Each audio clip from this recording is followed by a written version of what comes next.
Okay, guys, so starting recording here, and yeah, people can hear me. Thank you for confirming that. And I'll just go ahead. And what we were doing was this in last week class, and we had created one machine here. We were supposed to go for DNS configuration and DHCP configuration of the first machine here. I'll just open the most advanced and huge tool of all times, Paintbrush. And I'll try to put this diagram there so we could build on top of this uh, what we are going to do next. So we're on this machine, and we have already installed Active Directory, which does AAA batteries in my mouse here as well, USB mouse, and it's really going low, so I'll be purchasing that. But where this is not that AAA battery, this is authentication, authorization, and auditing AAA that Active Directory offers, but we're not gonna. This is Microsoft solution for authentication, authorization, and accounting, but we're not gonna be. VMware does not depend on the Microsoft Active Directory AAA authentication. VMware has its own authentication mechanism as well, with the help of which is built into every hypervisor and built into the vCenter as well. All right, so we're here, and we had added this role DNS and DHCP, but we haven't configured it yet. So we're going to be configuring these two roles. Then we're going to go for creation of the three hypervisors here. We're going to configure their names. We're going to configure their IP addresses, these IP addresses, and some of the things that that we need to carefully configure for the three hypervisors, which I'm going to show you step by step.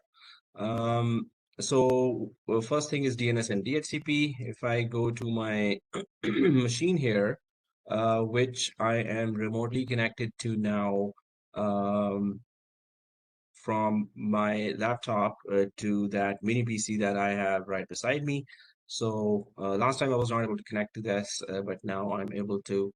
I tested it. It was a very small step that I missed there. But anyway, this is more powerful machine now, which I'm working on. So this is the first machine, and the class password, I'm just going to log into that. Small ABC, capital ABC, shift123 without shift123, enter. And what we need to do. So if I go back to this built-in role installation, I put that in the last slide in Win01 virtual machine, and that was that we're going to install Active Directory. So we did that.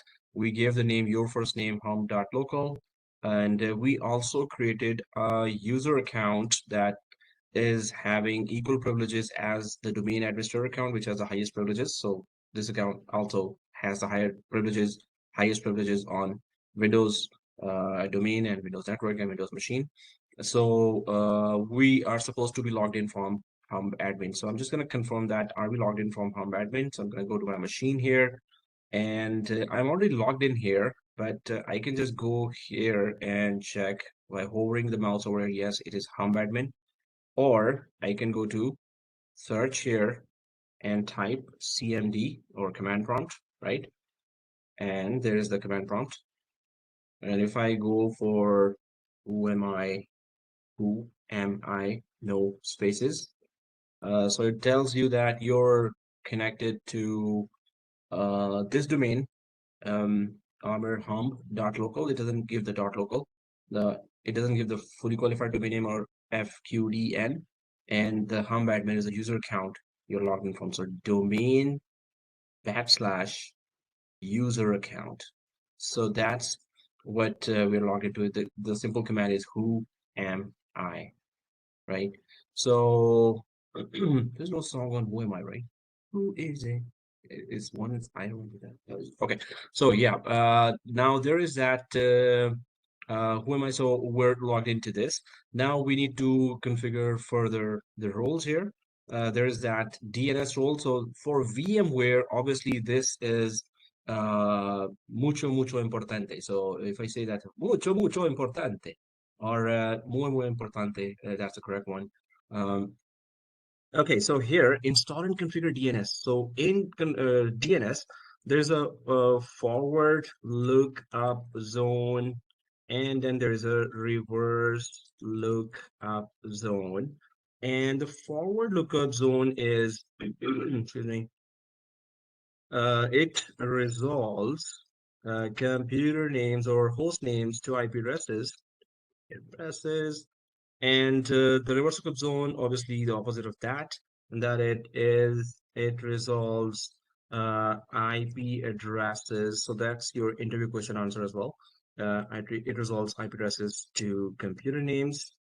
So obviously, if we need to connect with any network resource like a computer or a server or a printer, and we want to connect it by name. So obviously, if DNS is there, then only we can connect by name. Otherwise, we have to remember the IP. And humans are not very good in remembering numbers, except for the genius ones. I'm not one of those. Okay, so let's go for the DNS configuration here. We're just going to properly configure the DNS. When we say properly configure, so uh, let's check, let's open CMD with admin privilege, and what? And um, uh, run a command called ipconfig. So it's just not ipconfig, ns lookup. So ns means name server, n name, s server, lookup, go search for it. So search my name server. What is the name server? The server that resolves that does name resolution. So what is my DNS server? So ns lookup, and it should give us the correct IP of the DNS server and correct FQDN of the DNS server. Okay. Um, so that's like this means that our DNS is properly configured if that is happening. So let's try to put that command nslookup and then give the DNS address as well. Just guys, give me a second.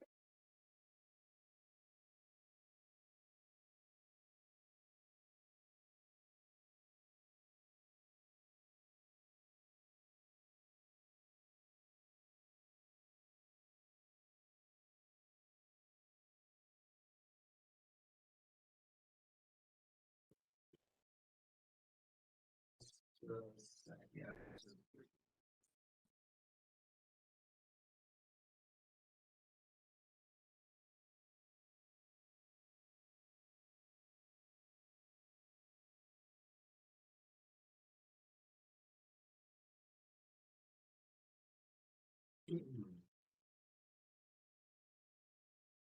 Everything's machine.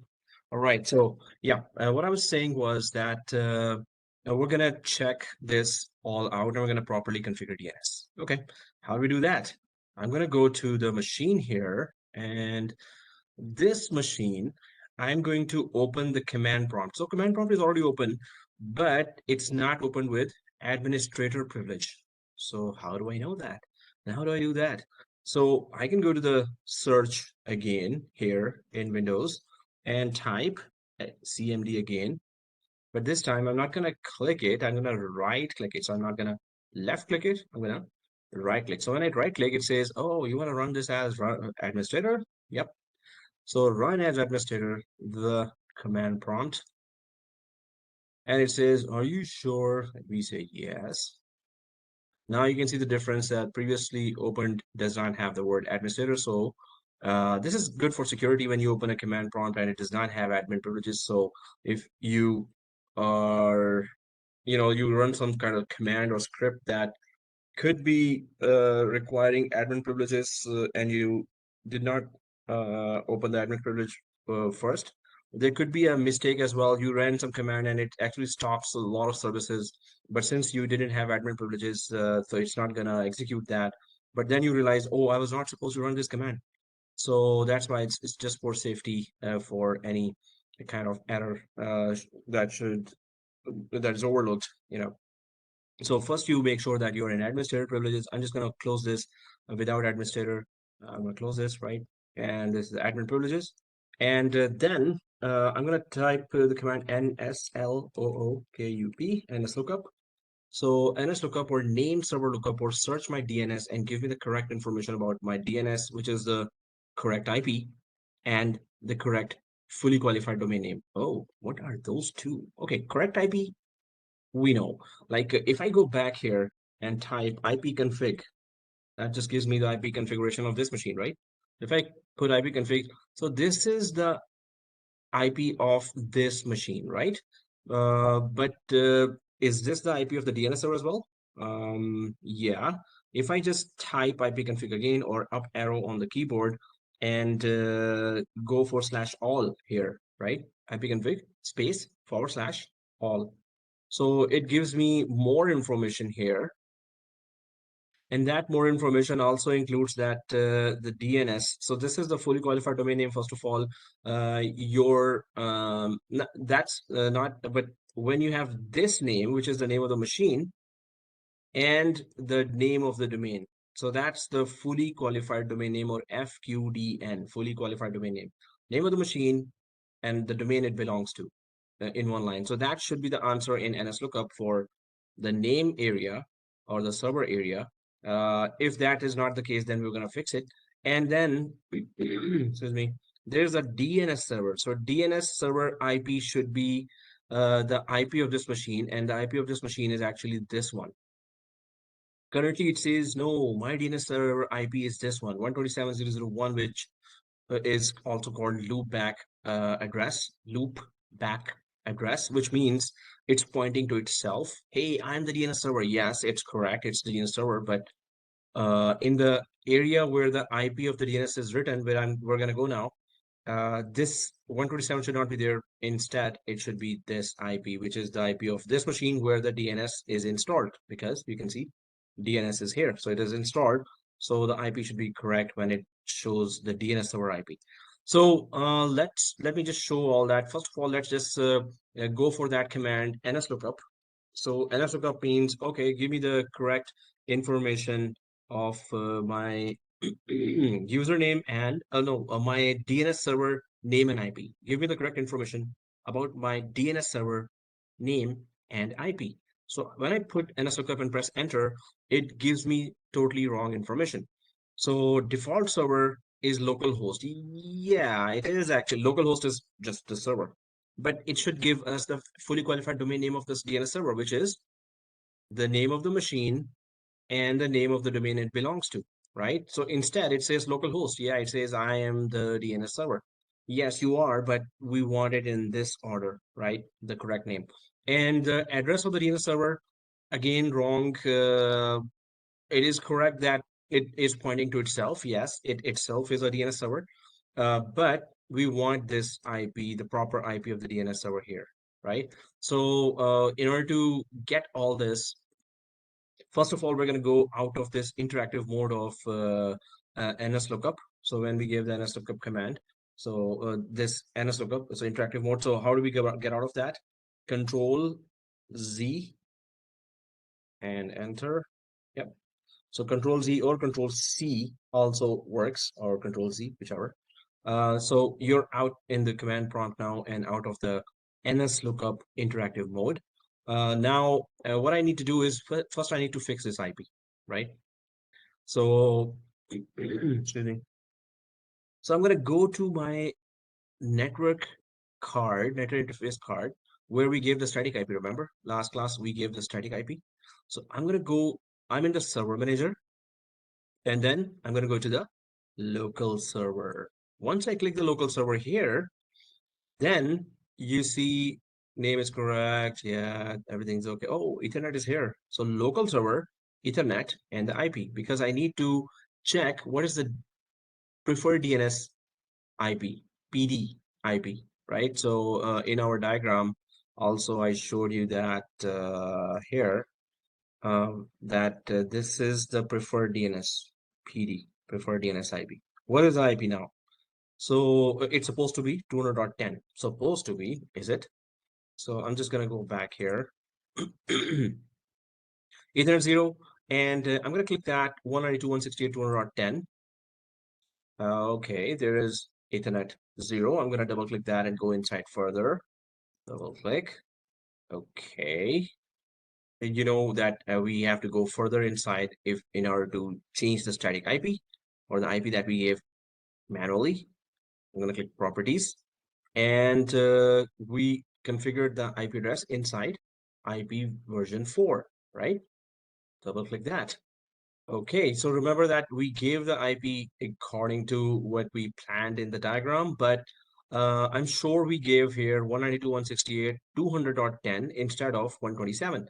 So what happens is when you install Active Directory, ADDS, and DNS, so when it restarts, remember that last time it took a long time to restart.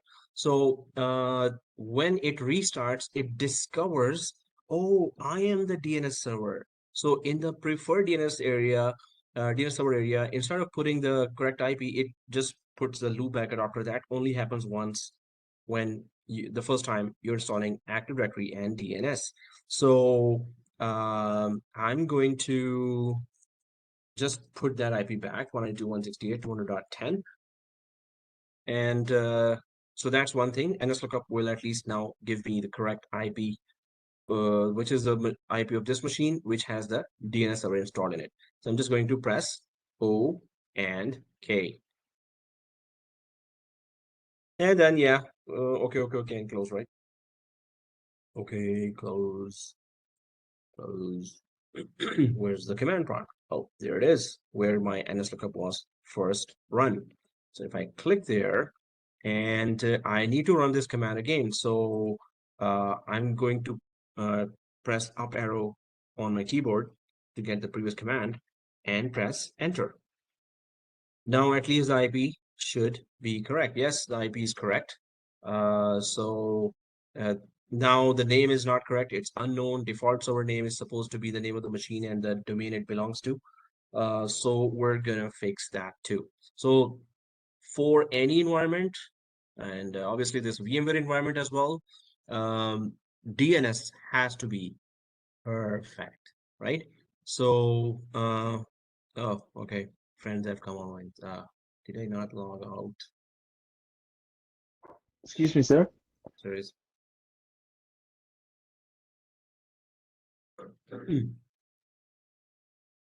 Okay. Yeah. So there's unknown here, right? And unknown here means that it still cannot get the correct fully qualified domain name of this DNS server, and we need to fix that. So I'm going to go out of this by again pressing Control Z and press enter. Okay, I'll not close it, I'll just minimize it. Excuse me, something stuck in the throat, maybe frog, gribbit. Okay, so here, I need to go to DNS server. Where do I go to open the DNS console? So I can go to tools, and go down to the DNS server, this one, right? So tools, DNS server. So I'm going to click that DNS server, and I'm going to expand that and double click it again. I'll expand that full console here as well, right? So you can see that there's a forward lookup zone, there's a reverse lookup zone. As I mentioned before, there's a forward lookup zone and reverse lookup zone. So uh, there's a hand raised. Yes. Where was the Yeah. tools? Are you Sorry. talking? Because Uh, I need to fix it. Yeah. Susan, are you? yes. Can you hear me? All right, so you are talking and I am going to try to fix it. Even last time that was an issue. Okay, so I was just using my excuse me, second screen. I thought this previous that. Yes. Can you hear me now? That I was using a Docker.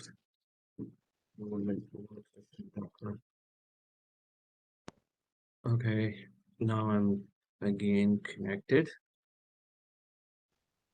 and I'll fix the voice now. Speaker here. So yeah, you can speak now. Can you hear me now? Hello? Oh, speaker here.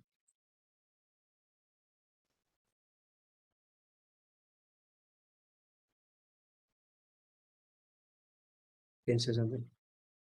Can you hear me? So there was another class and I fixed that issue that was happening that I was not able to hear and listen very new to do this. Okay. It's the speakers. Well, okay, I'll just disconnect my second screen here. Now you should be okay. Sorry. Yeah, now I Can can you hear hear you. me? Yeah, Yeah. okay, thank you. I kind of missed the step where you got to the tools. So I wanted to see Yeah, sure. from that part. Okay, Sorry. no problem.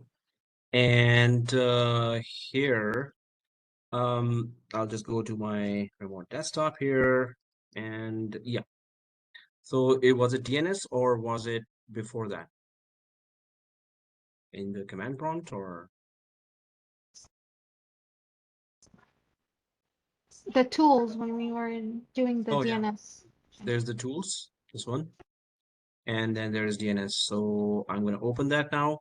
Click. Well, it's already open, so that's why I just made the sound click. Now it's this DNS manager that is open.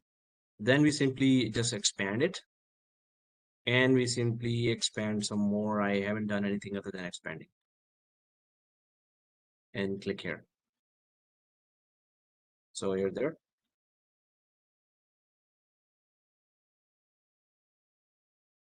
Okay, cool. Oh, is that okay? Yeah. Yes. Okay, so I'm gonna continue now. Go.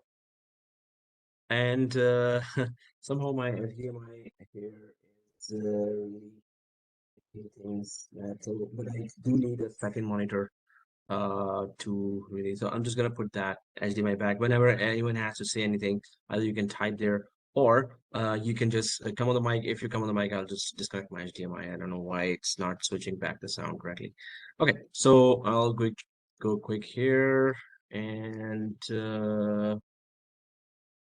I put the chat on the second screen and participants here. Okay, so now how do we fix that uh, fully qualified domain name? So this is my remote desktop here, and I was in the DNS manager, right?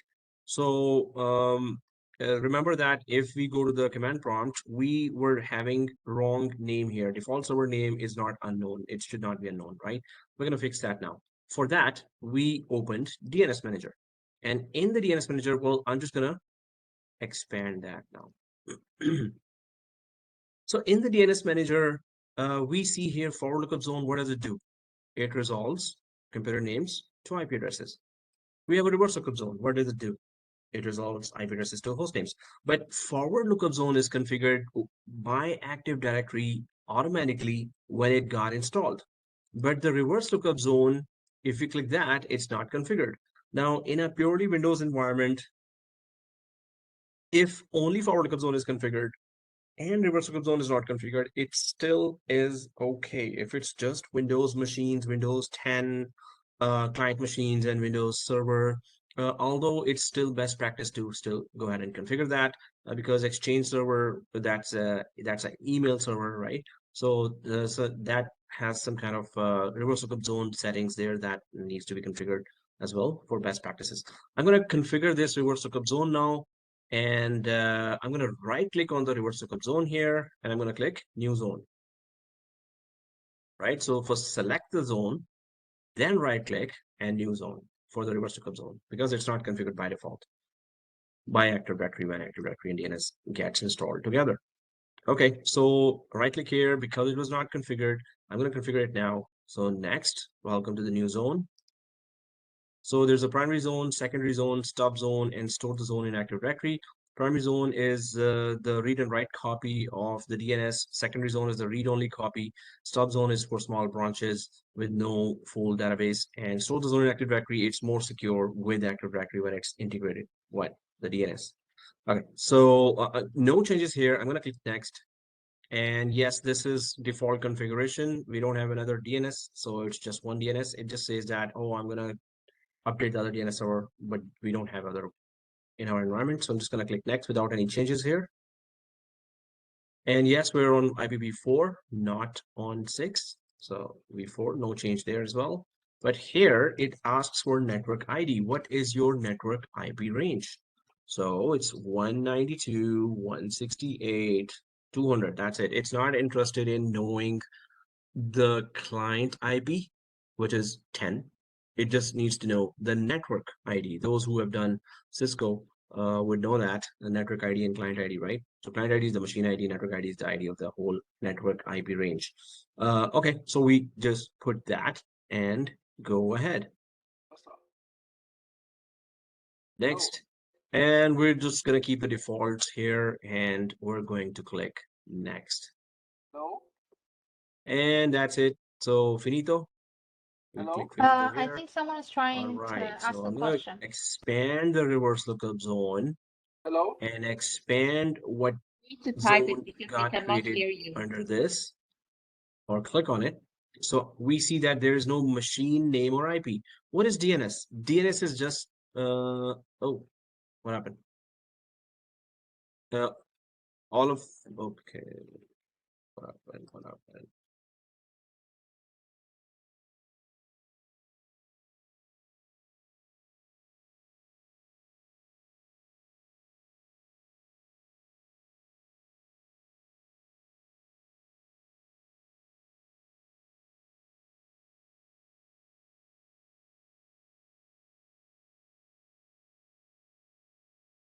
Hello, testing 1 2 3, testing 1 2 3, and stop test.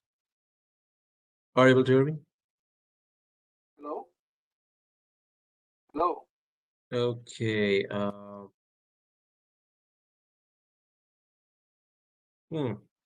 That's really bad. Audio, download, Intel microphone.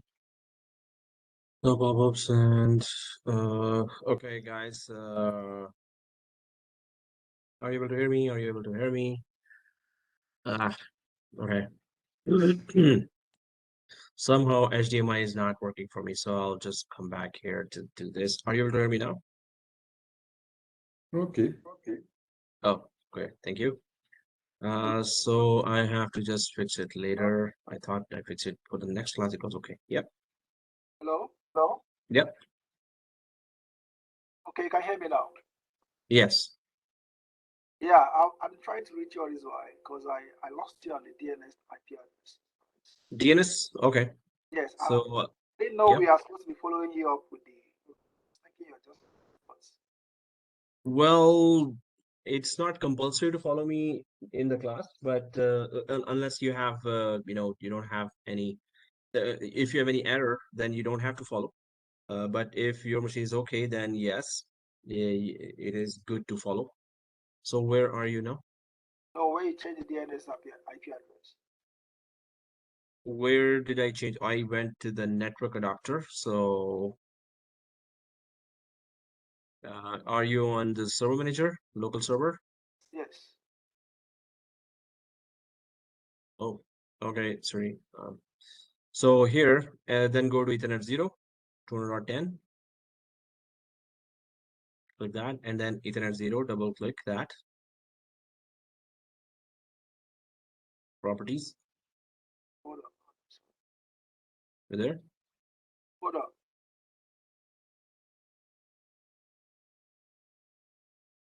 Okay, I'll go slower. So are you on Server Manager? Yeah, I can't see the local manager. I can't see the what's it called the internet. Local server, this one. Sure, I'm there, but I can't see the. You cannot see this? Oh no, I can't see that. Oh, you cannot see the Ethernet 0? Okay, I found That's it. weird. I found the address. Your voice is also cutting. Yeah, I So can't see internet 0 on it. I can't see my internet 0. Ethernet 0. Wow, this is okay. Go here. Right click on this white area like this Yes. and click settings. Once you click settings, so go to this network adapter. Yeah. Are these two selected? Sure. Yes. These two are selected. Okay. Also Vmware 15 is selected. Yes. Then yeah, just cancel out from here. And do you see here this one on the right bottom? This has red. Yes. Yeah, this is red. This means that it is not accepted. Do you have space on your machine? Yes, I do. Free space. Okay. Because your machine has this network adapter not configured, and that was the only other way to do it, unless you can restart your machine or you have to recreate your machine. So if you right click here, but it's crossed, right? Red cross. It used to happen when this VMware Workstation service on the laptop is not good. So if you've right clicked it, you can go up here, open network and internet sharing. This will open. And then you go to this network and sharing center. So how does it look like here? Ethernet 0. No Ethernet 0, right? It's empty.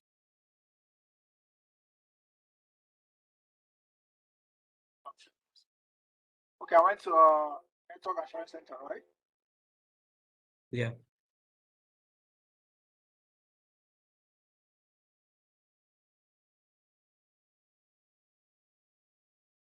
I'll pause the record, resuming the recording. Okay, guys, we're back.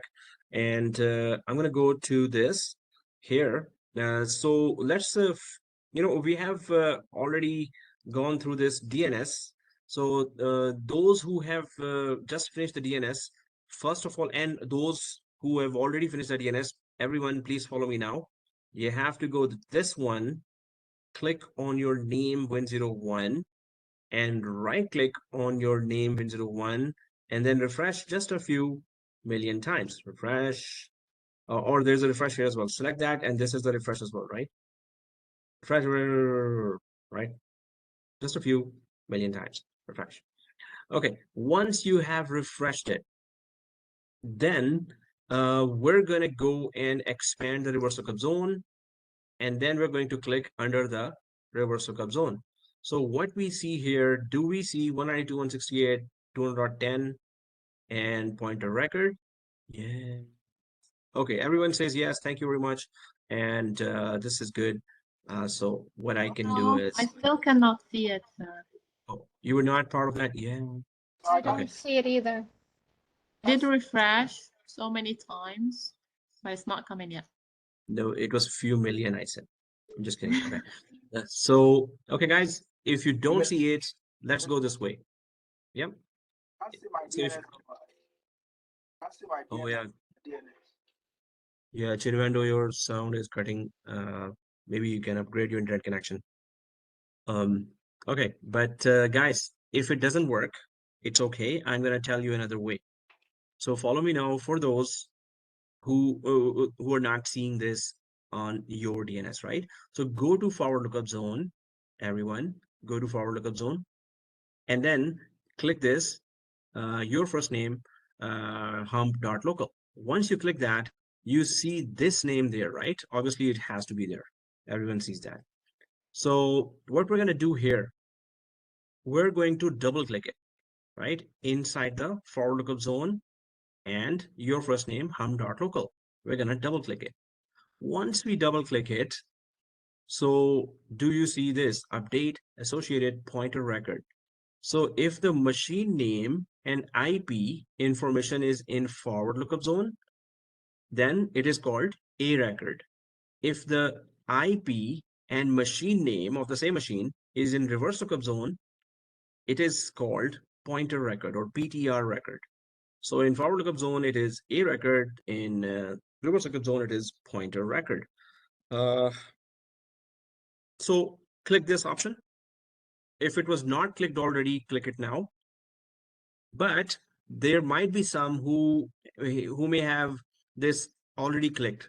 If it was already clicked when you open it here, then uncheck it, apply, then click it and apply. But if you didn't see this checked already, then just click it and apply now.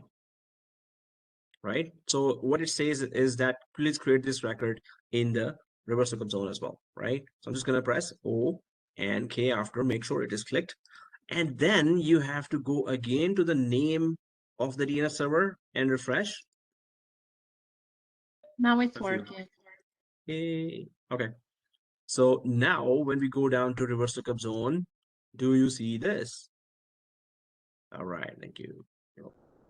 All right. So now we just need to go down to reverse lookup zone. NS lookup. We're going to go down to the CMD. After you are done with this, then go down to this. Yep. Yeah, Chinwendu. Can't see my DNS. Okay, Chinwendu, are you here? When I go to local server, I can't see my DNS. When you go to NS lookup? When I go or to reverse lookup? Okay, so Chinwendu, follow me. No, if I go to my local server, I can't see my DNS.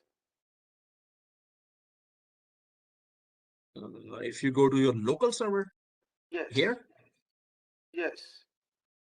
No, you cannot see DNS, and I never told anyone to come here and see DNS, right? So please just follow me. These options, I can't see them.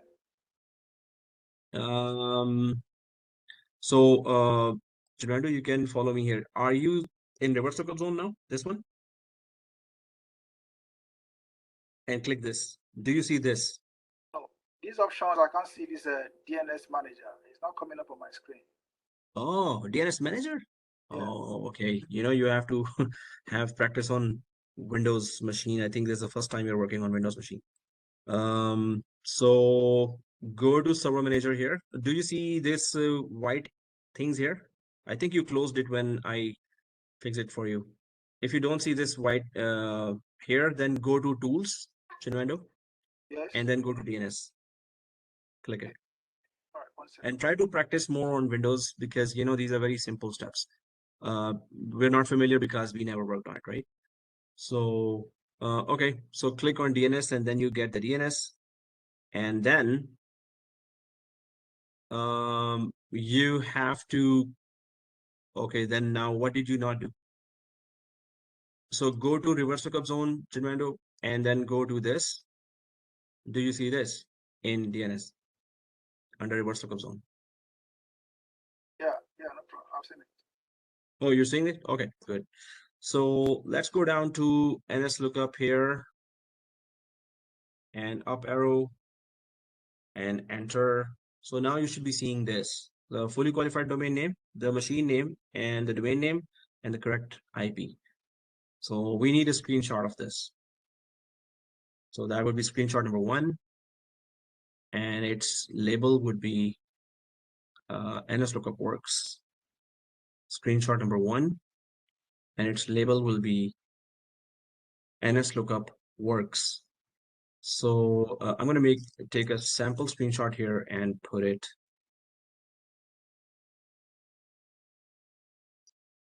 So sample screenshot and take a screenshot like this, or however you want to take it. And then I'll just show you the name. Screenshot 1. screenshot 1, and this is NS Lookup works.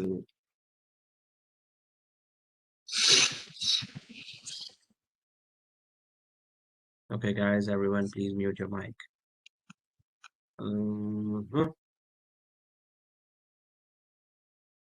So that's how it should look like.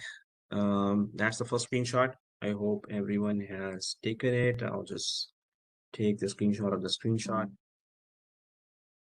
and I'll quickly share it on WhatsApp, which means a quick I'm resuming that. All right, so guys, we're resuming, and then I'm just gonna remotely connect here to my machine, and yeah, so that's what we did, and we took a screenshot of this, right? So we took a screenshot of this, and our DNS is configured properly. Now what we need to do is the next thing, which is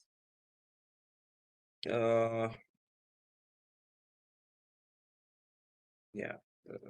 So if we go next, then there's install DHCP. We're going to install DHCP now, and that DHCP, we will create a scope inside DHCP, right? And so once we create the, so Greg Ball says, laptop today in the evening. Hey, congratulations, man. I have installed everything, and oh, maybe he's not logged in, or he's doing okay. So myself and send screenshots. Yeah, sure, Greg Ball, no problem. If you're hearing this, I hear you.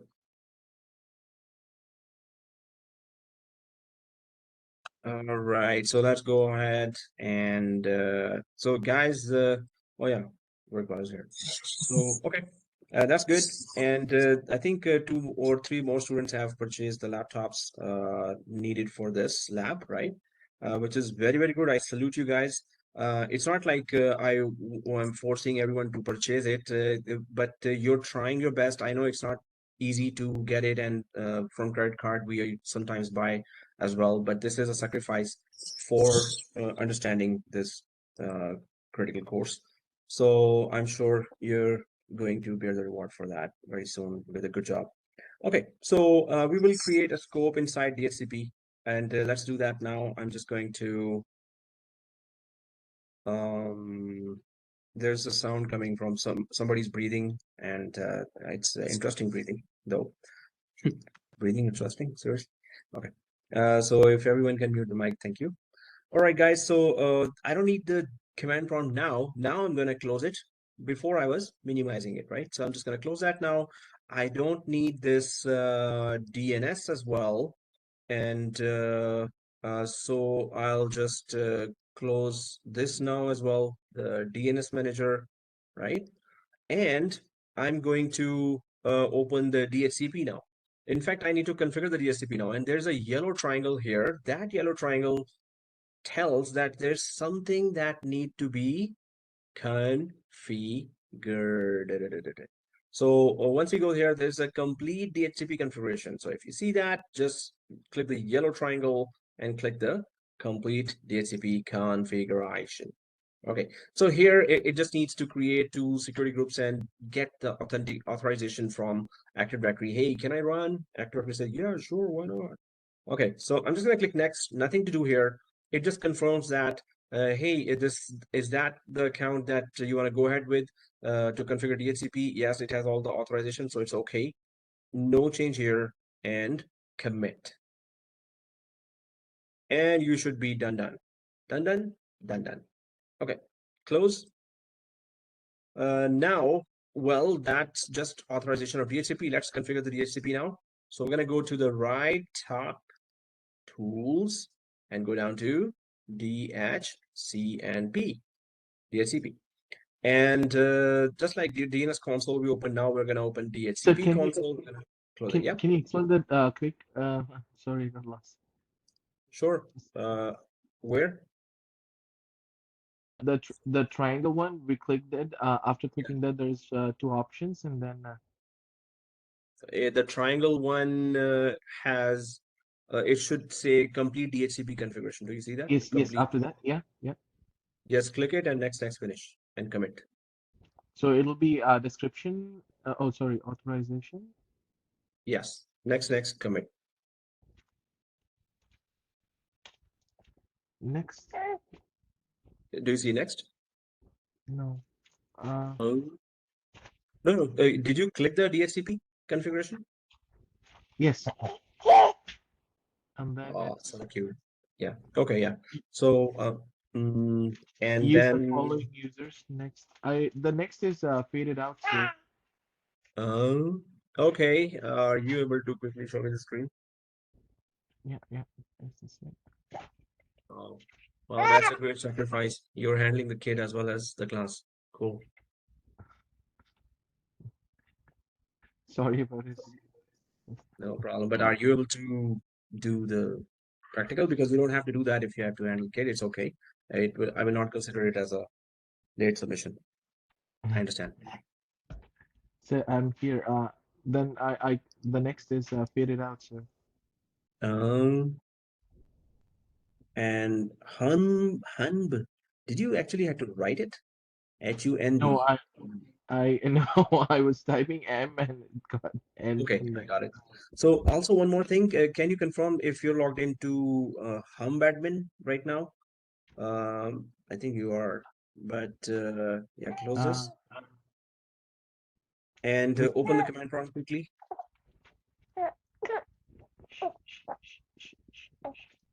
So how are you pulling this off anyway? One hand kid and the other hand mouse. Wow, amazing, man. I need to record this. Okay, it will be viral. Okay, so who am I?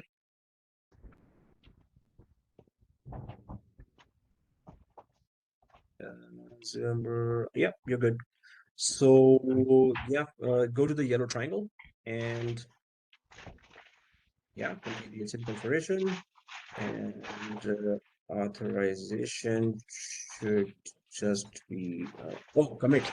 What's wrong with me? Just click commit. If there was no next there, I mean, just commit. Yeah.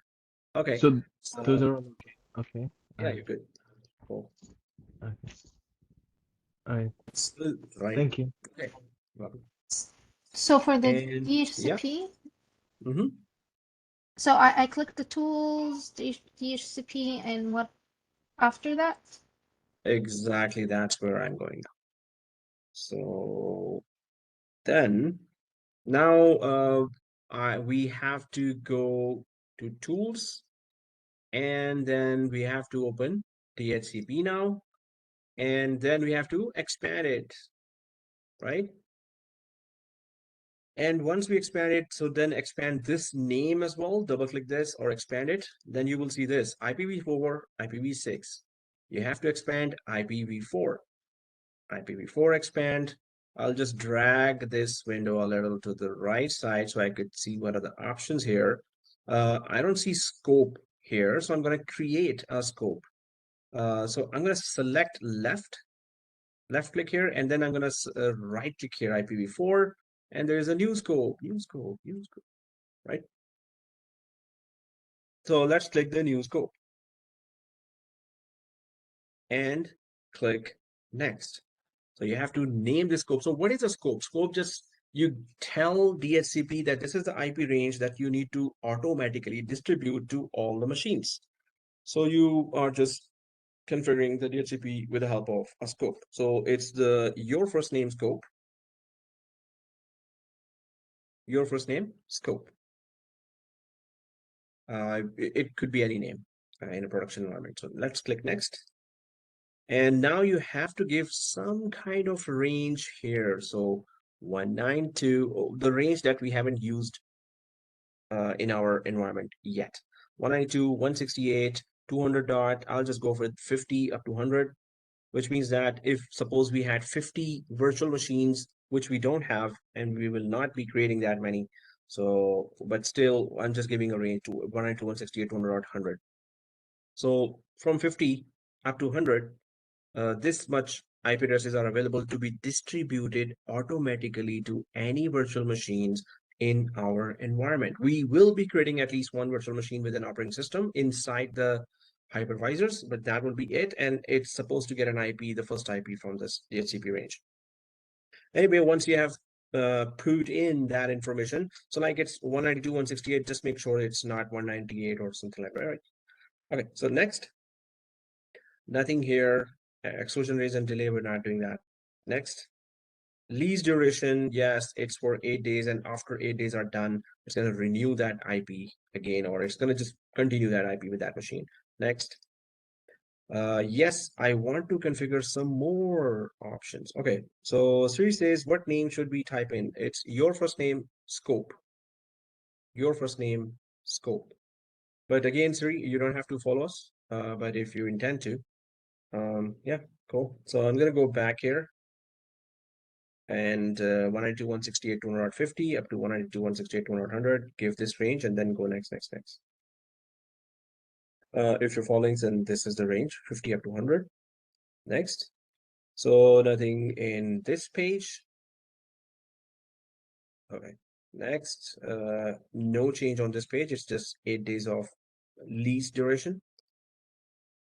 On this page, we will not change anything, but it's going to ask us some advanced options. So I'm going to click next without changing anything on this page. Okay, so it is asking for what? It's asking for a gateway. And we did have a, although we don't have a gateway device, but we have a fake gateway here. So we're just going to put the IP address of the first machine, 192.168.200.10. So any machine in the network asks for a gateway, it will be given automatically this IP. I'm going to click add here. This is the IP of the first machine. So once that is done, I'm going to click next, next, next. And then there is, yeah, duration is nothing. Just click next. Yeah, just click next. No change. 8 is okay. And then no change here on the next page, 3. And until you reach here, then you give on the router default gateway as the IP of this machine and click add. All right. So I'll click next. Nothing on this page. It got the correct domain name. It got the correct DNS server IP. So no change here on this page of the domain name and DNS. Next. Wins is the older Windows proprietary name resolution system. It's been deprecated, so we're not going to use it as well. And so no change on this page. Wins and next. And this is it. So it's going to activate this scope. Right? All right. So I'm going to click next and finish. Finito, right? All right. So now we got a scope in place as well. When we create in future a virtual machine with an operating system inside, that's another tricky task within hypervisor, that is. So then this DHCP will be providing the IP automatically to that machine. So for now, we're good with the infrastructure services. Wins, nothing. Sorry, no configuration there. Click next. And then finish. Next, next, finish. All right, so I'm going to close this DHCP because the configuration of the DHCP is done. Nothing more needs to be done here. So I'm just going to click close. All right, so if I go back to my slide here, so there you go. So we will create a scope that is done. So DNS is configured, DHCP is configured. Now comes the turn for the hypervisor installation. So we're going to be installing, let's install the 3 hypervisors. And before that, you know, last week I asked you to download that Vmvisor ISO file. I hope everyone has that there. I'm going to show you now as well. Just give me a second.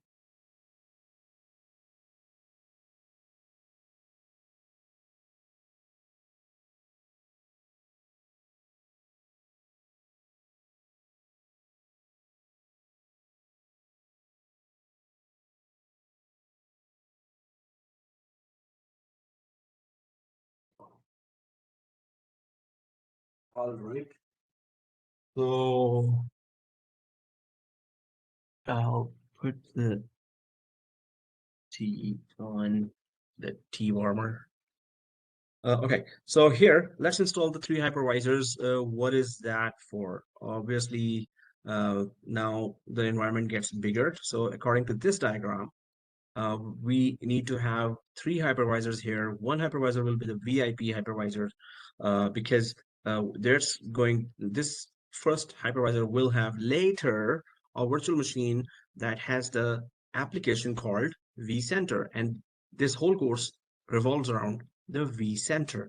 We're gonna get to that. Obviously, first we have to create the basic environment, and very, very carefully, right? All IP addresses have to be correct. All names have to be correct. So we're gonna install these three machines now, one by one. And so I'll go down here. Let's create the three virtual machines one by one. Configure the IP name and DNS server IP and DNS name of all three hypervisors. Thresh hypervisors. All three hypervisors. What else we need to do on the hypervisor? Make sure they have 200 GB disk, 4 GB RAM, which is by default, which is the minimum. You cannot give it 2 GB. If you give hypervisor 2 GB RAM, it's not going to even start. Its minimum requirement is 4 GB. One NIC now, later 9 more, later make it total 10 network interface cards, right? And just the overall configuration, give it 2 vCPUs. That is also its basic demand. If we don't give it, it's not gonna even install or start.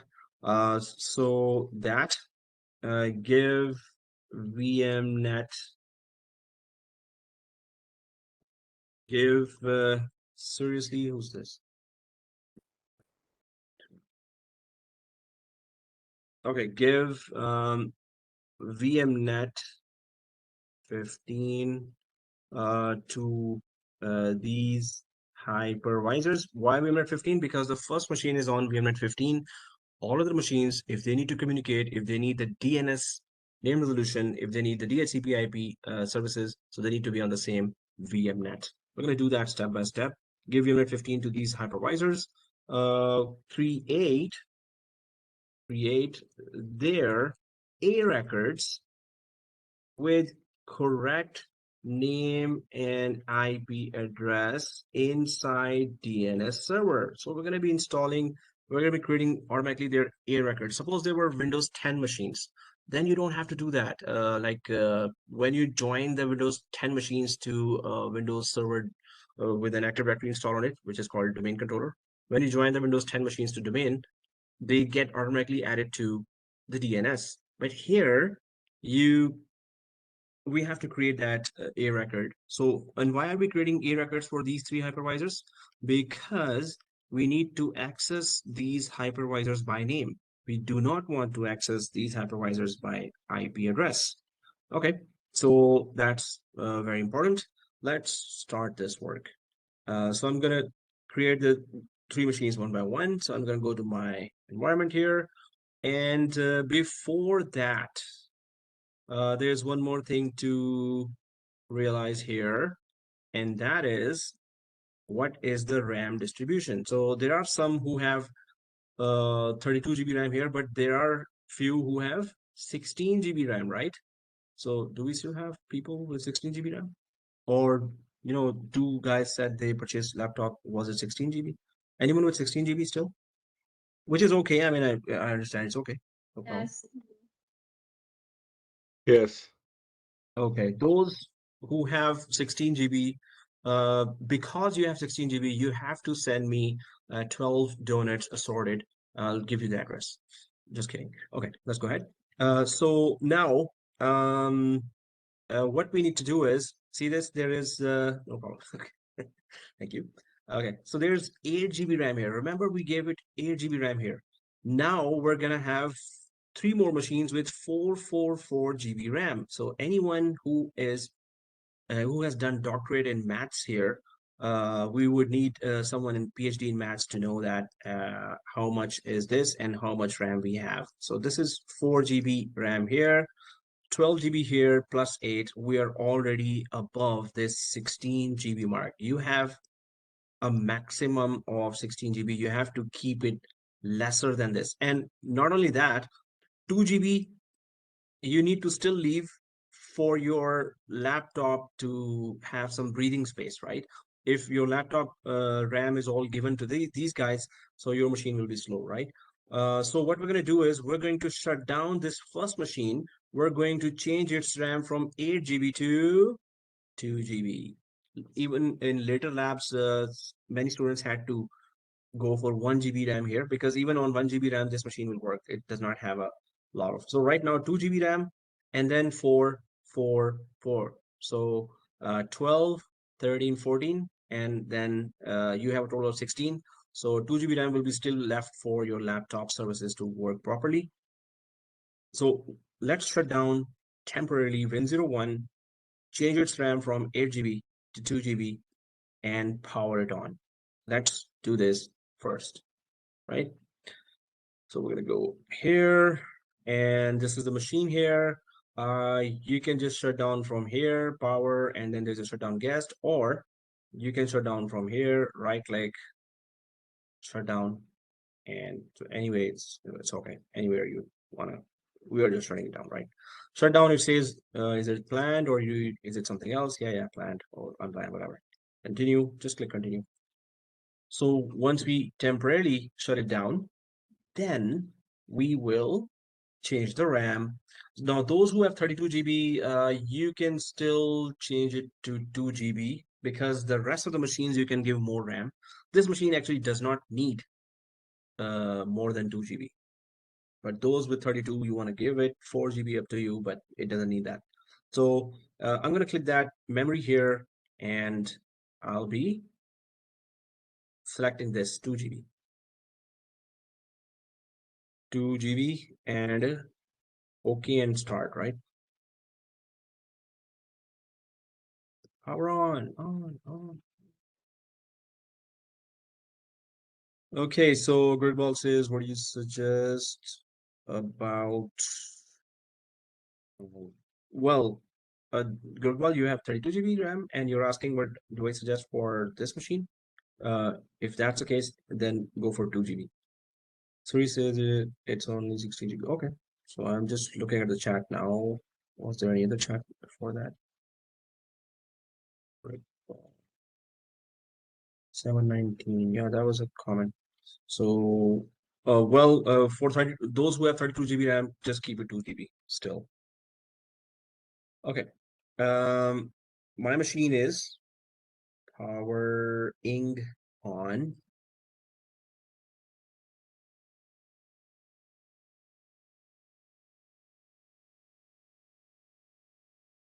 All right. So I'm gonna click those 3 buttons here. Go for the credentials, small abc credential 1 2 3 without shift 1 2 3, and log in. Okay, this machine is 2 GB. We're good. Let it just start. We don't need to really wait for that. Okay, let's go for the next machines and start installing them while it is started, and it has 2G and B, or 2 GB. So I'm going to go to home button here. If you don't see that home button, then go to file and new virtual machine. That also takes us to the new virtual machine. So otherwise, so home and create new virtual machine, right? All right. So Now we go to create new virtual machine. So typical, we'll just keep it typical and click next. And now we need to go to that file that I asked you to download in last class. So which file is that? I'm going to click browse here. I'm going to show you the name. Well, there it is.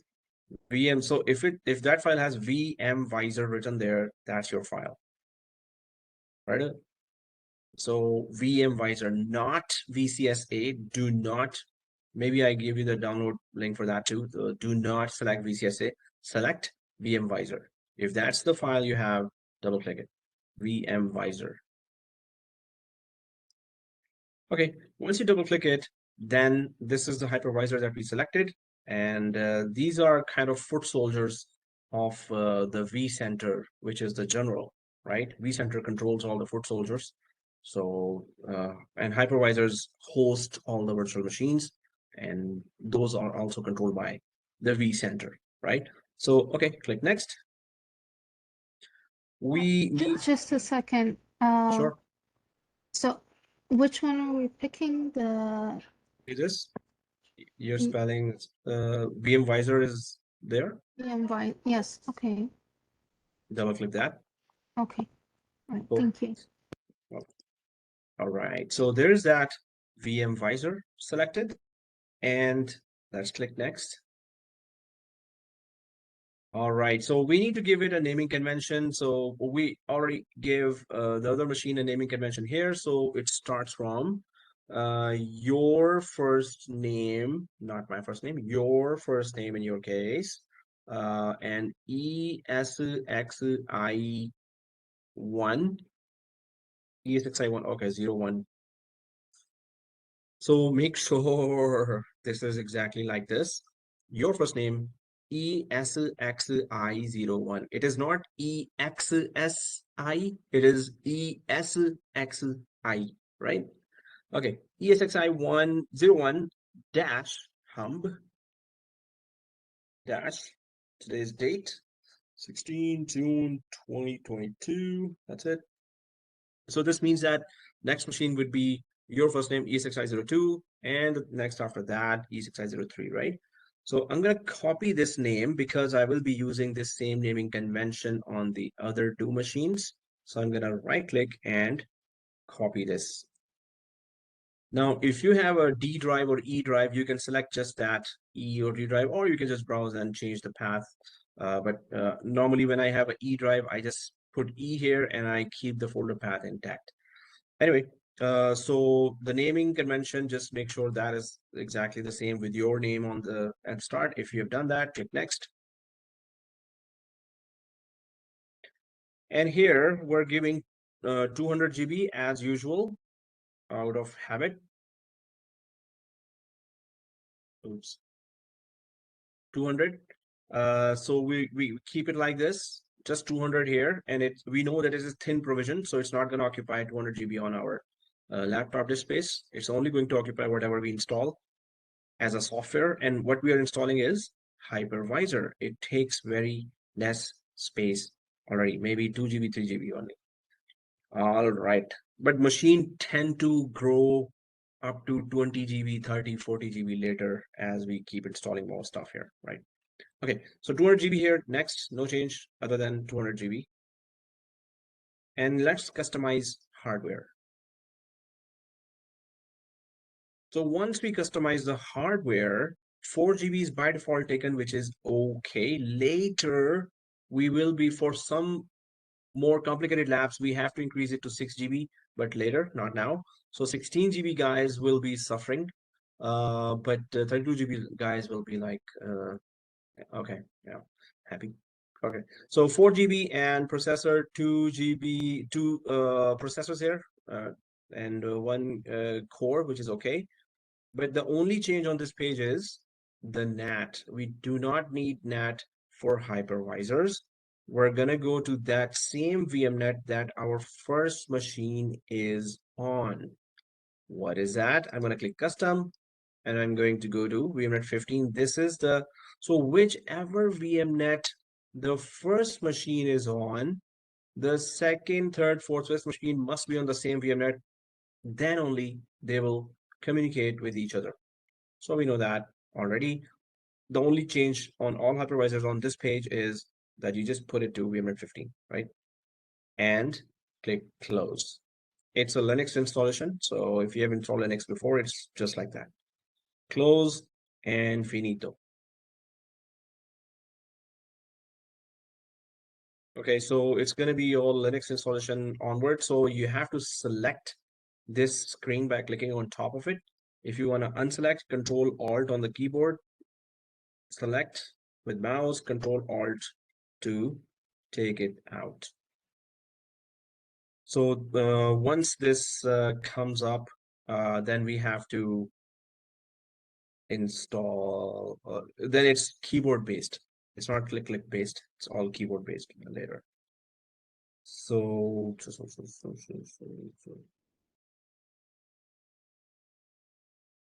yeah, it's gonna be ready soon. So it does tend to start the services till here. So all the services that it's loading are always going to show here. Yeah. Yeah, I did Control Alt. It's not really just hanging there. Control Alt Delete. Yeah, as in, I just Or- Control Alt so that it can be selected. It's not installing. We don't use Control Alt Delete for hypervisors. It's Linux. Control Alt.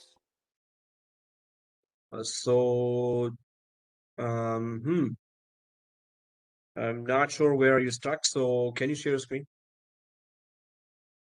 On the last stage where you just click and start installing. Oh, okay. Then close, finish and close, and that's it. We just changed the VMnet 15 and that's it. Yeah, so this is what, yeah, you install it. So just power on. Okay, so your machine did not power on automatically. My machine powered on automatically. That's all. Yeah. Power on. Okay. So then it's gonna reach there where, I am now. I'll share my screen now. So it's gonna come here ultimately, right?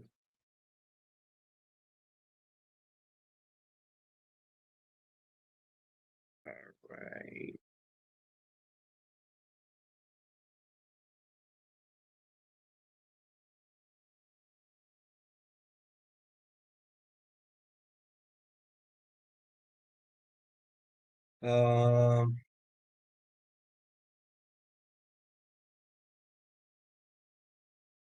So yeah, if we select on top of the screen, after that it is so easy.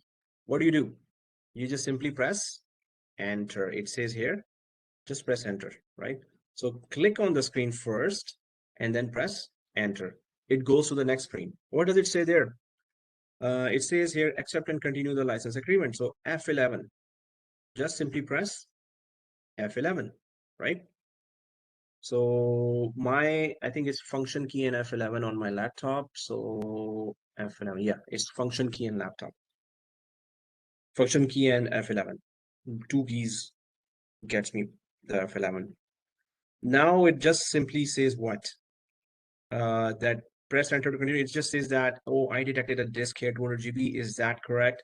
I say yes, just simply press enter. So nothing much here. Enter, F11, enter, right?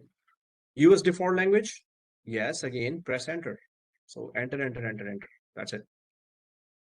You do have to give a password here, and whatever password you give, do not forget it, because throughout the course you will suffer or you have to reinstall.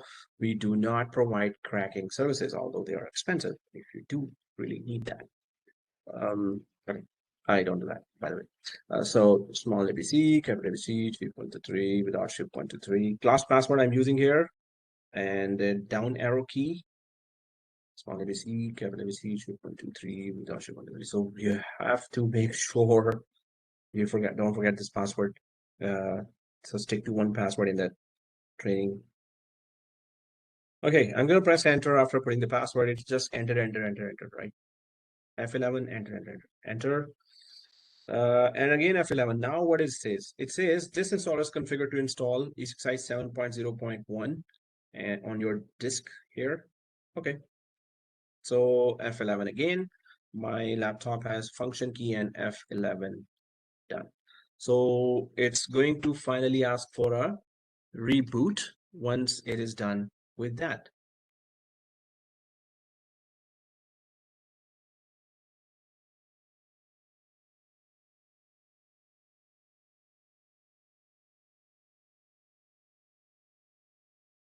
So once it is done, you just press enter again, and it's gonna reboot. All right. Whoa, that was fast. I think it's 11th generation. I have mini PC.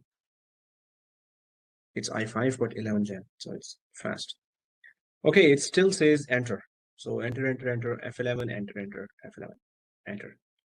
It was not that many enters, but now it's going to just simply and start, right?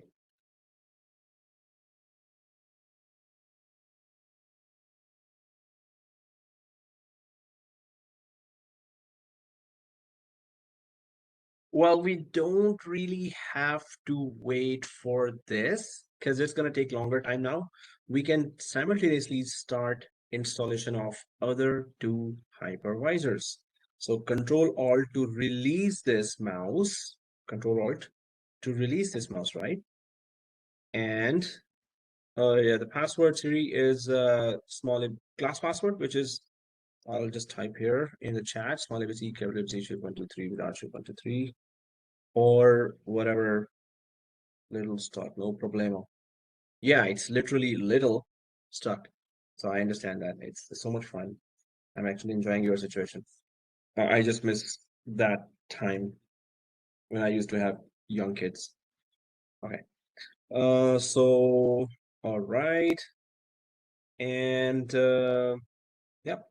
Well, this is actually it's reached already. I didn't know it's so fast. All right, that is a good. Oh, anyway, I'll leave it at this because we still need to configure some more. But once all the rest of the two hypervisors installed, then we're gonna configure it one by one. But now let's just do exactly the same thing for the next two machines as well, and reach here for the next two machines as well.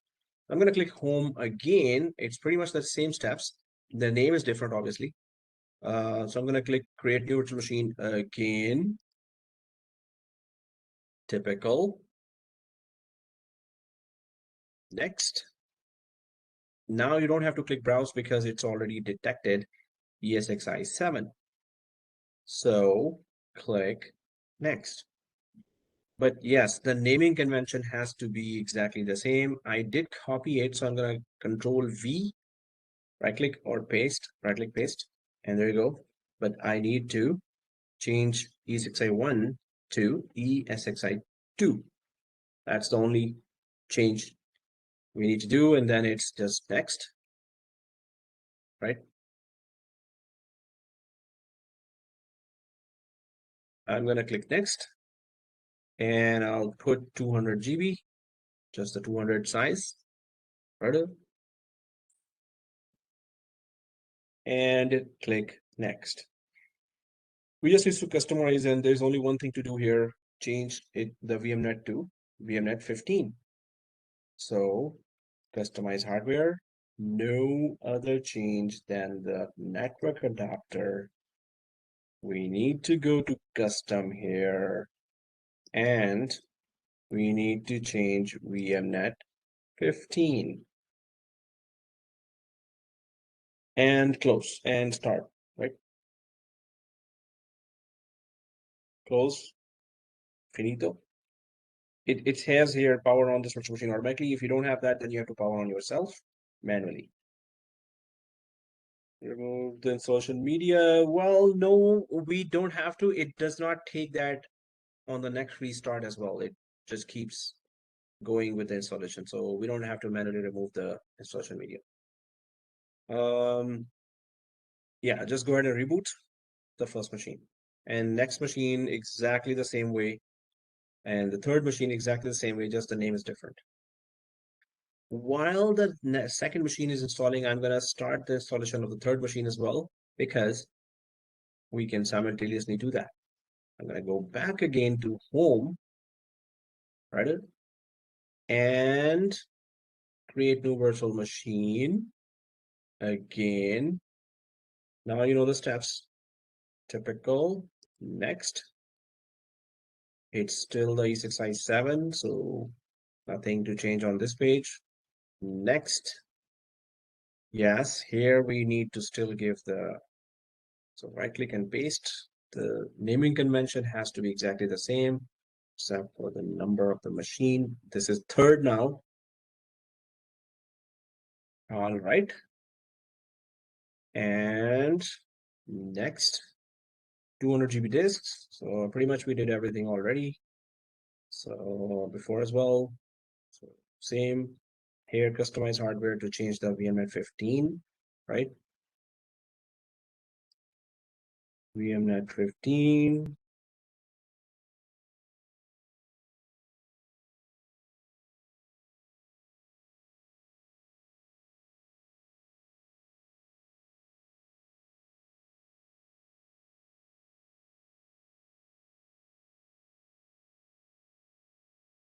And close and finito and power on, right?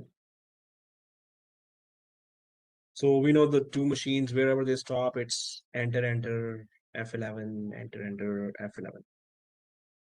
I'm going to go to this machine number 2 while machine number 3 starts. Hopefully that's not confusing, because we're just following up whichever machine is stopped, wherever, just continue from there, push it forward, right? So I'm just going to go to the second machine where it is waiting for me to go ahead.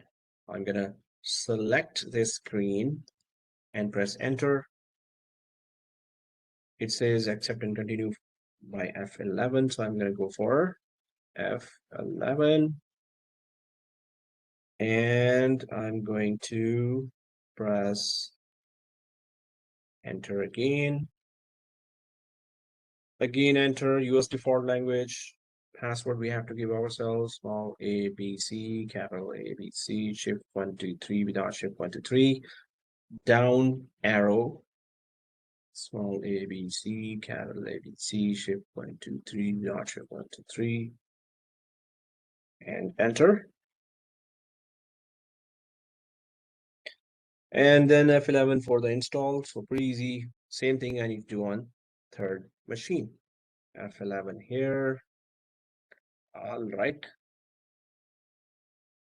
So while this machine is actually it's pretty fast, Control Alt to release the mouse.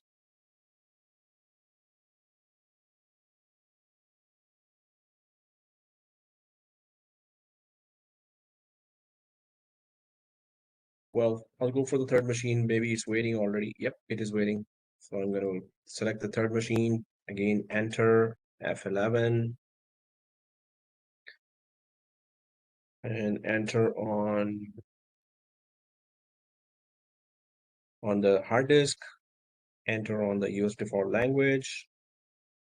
Root password, small ABC, capital ABC, shift 1, 2, 3, without shift 1, 2, 3, down arrow, small ABC, capital ABC, shift 1, 2, 3, without shift 1, 2, 3, enter. Again, F11. All right, so the two hypervisors need to be restarted.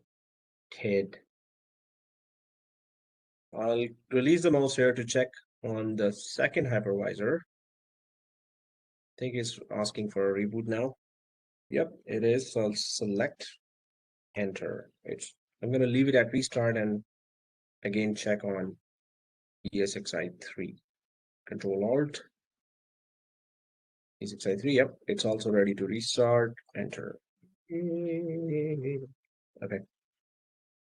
So guys, yeah, so the three hypervisors. Control Alt release, right? So first hypervisor is just waiting for us to be configured. Second hypervisor is reaching there. third hypervisor is reaching there. Okay.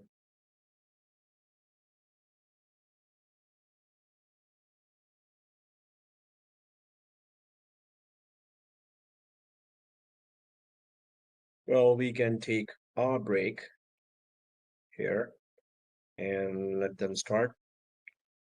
So I'll put this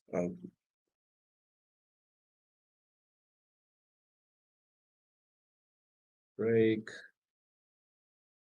passes starts 8:01, 20 minutes. Pausing the video and pausing and muting the mic.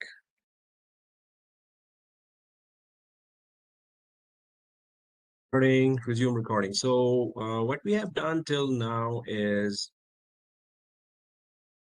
we have installed the hypervisors, and till here we have done already all these tasks, and we need to go ahead now with creating the A records for that. But before creating A records, because A records will be in the DNS and it has to be a correct name and IP. So we're going to confirm first if the IP is correct and the name is correct. So let's go inside the G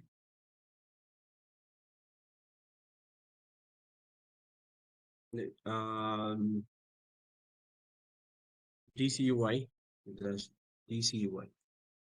So what is that? Direct console user interface, and that is direct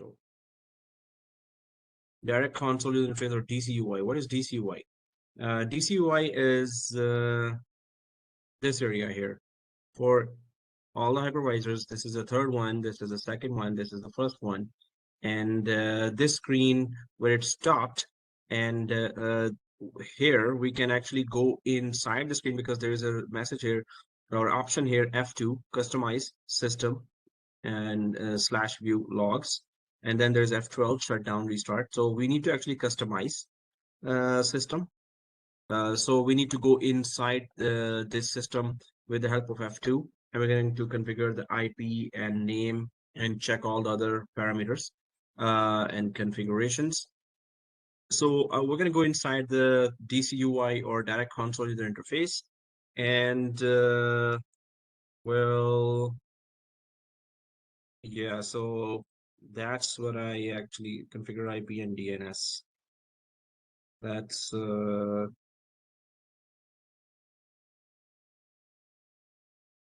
and we'll configure IP and DNS. So this is what do we want to do. Configure the IP and DNS name of all three hypervisors. So let's do it.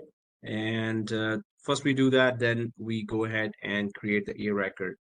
Now, IP address has already been, so the three hypervisors already got an IP from DHCP, but these being critical resource, hypervisors are critical resource, so we will assign static IP addresses to these hypervisors. So that's what we're going to do. And if we go to this, so you can see that from DHCP, the IP50 was assigned to the first hypervisor. If you go to the second hypervisor, it's from DHCP 51 address was assigned, and the third hypervisor 52 address was assigned here. So we don't need the IP automatically given from DHCP. We're going to give our manually a static IP. So in order to do that and check other parameters of name and domain name and gateway and DNS IPs. So I'm going to click on top of the screen, click on the screen, and then I'm going to press F2 on the keyboard, which will prompt us for username password. So FN F2 is the key on my laptop, which brings us this screen, right? So just like we logged in from Windows, in Hypervisor, you have to press F2 key or F function and F2 key to get this prompt to log into the Hypervisor. It's Linux based. The basic password is always root because it's Linux based. So obviously, all Linux machines have the top privileged username as root. So I'm going to go for the password. This is that password that you gave when you were installing that hypervisor. So it's small ABC, capital ABC, shift 123 with our shift 123, right? So we're going to log in now to the DC UI of this hypervisor ESXi01. So I'm just going to press enter. Ready?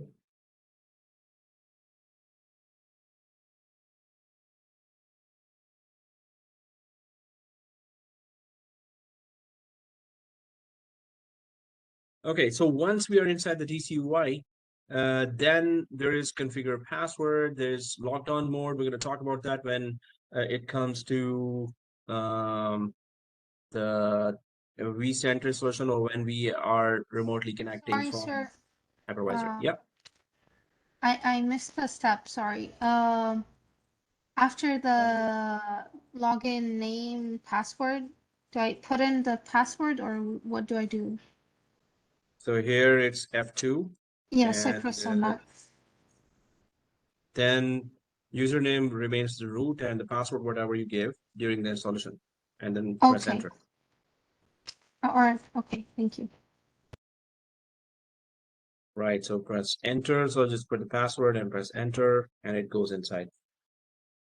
So it's not click or mouse based. It's all keyboard based here because it's Linux. So I'm gonna press the down arrow key to go down to these areas to configure the hypervisor and configure management network.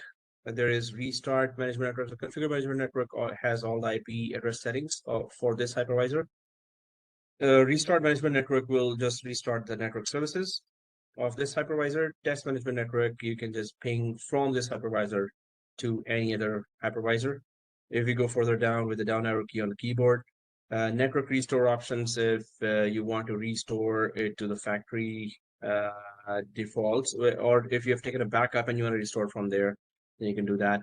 If you go for the configure keyboard, so whatever keyboard settings you want to change, further down is troubleshooting options, where you can go to various troubleshooting mode options like enable ESXi shell, enable SSH, and restart agents. Agents are basically services. GCUI that we just use to log in is also a service or agent. So you want to restart network agents or management agent or storage agent, so you can do that.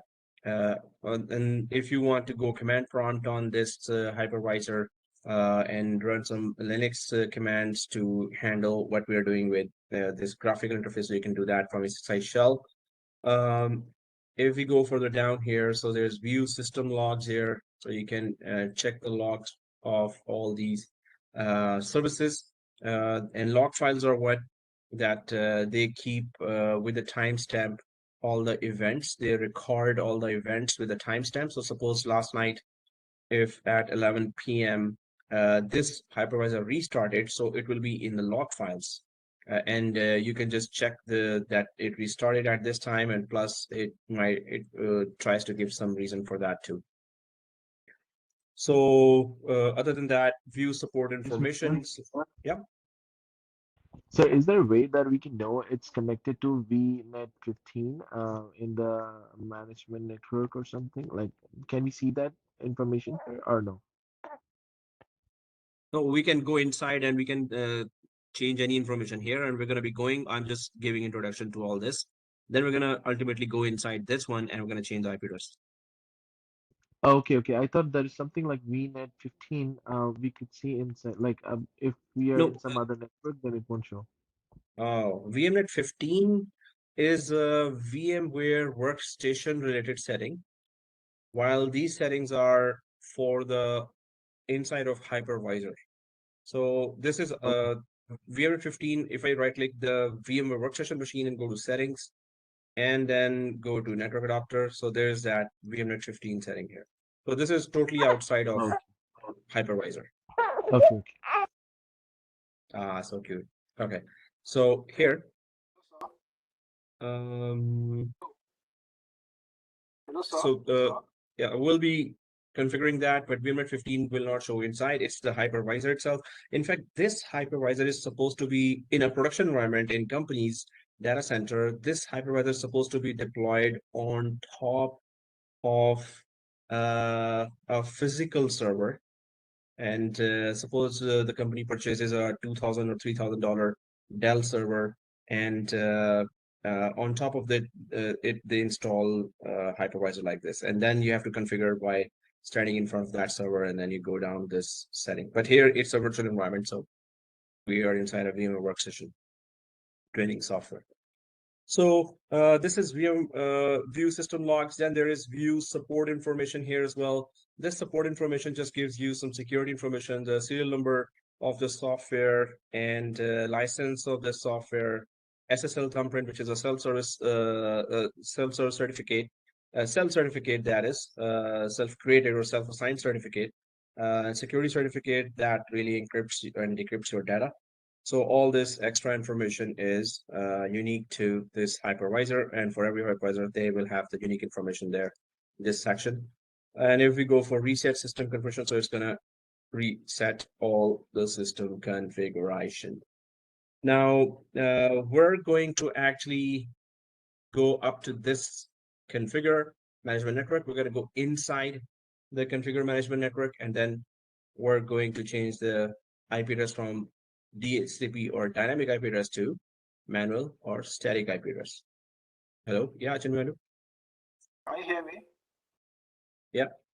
Yeah, for the login name, should I leave that root or should I put in the my first name and my ESI 001 login? Or should I leave it as root? So, okay. Yeah, can you show your screen, because I'm not very clearly able to hear you.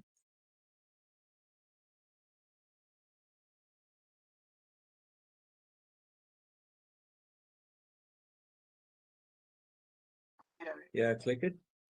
And is there root written there? Oh, it's Click actually or escape, press escape. Yeah, now press F2 or function F2.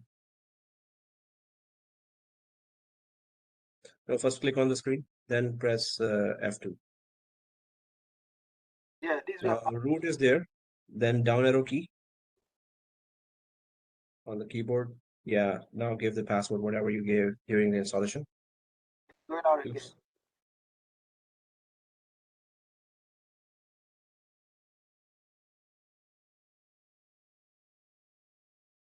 So you have to press F2 function key again.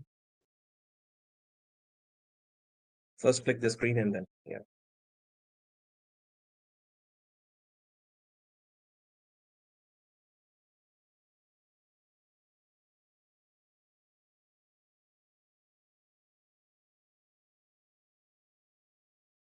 Okay, now you're inside. So just one down arrow key and then, yeah, click on the screen first and then down arrow key. You have to keep the screen clicked. Yeah, now here we are. So you can follow from here. Okay, I'll share.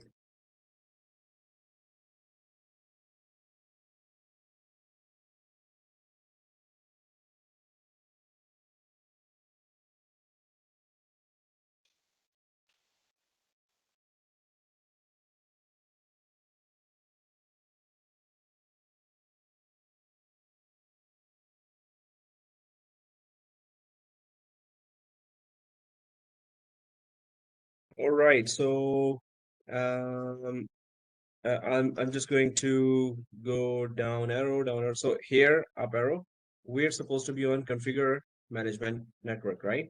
And I'm gonna press enter on this configure management network. So press enter.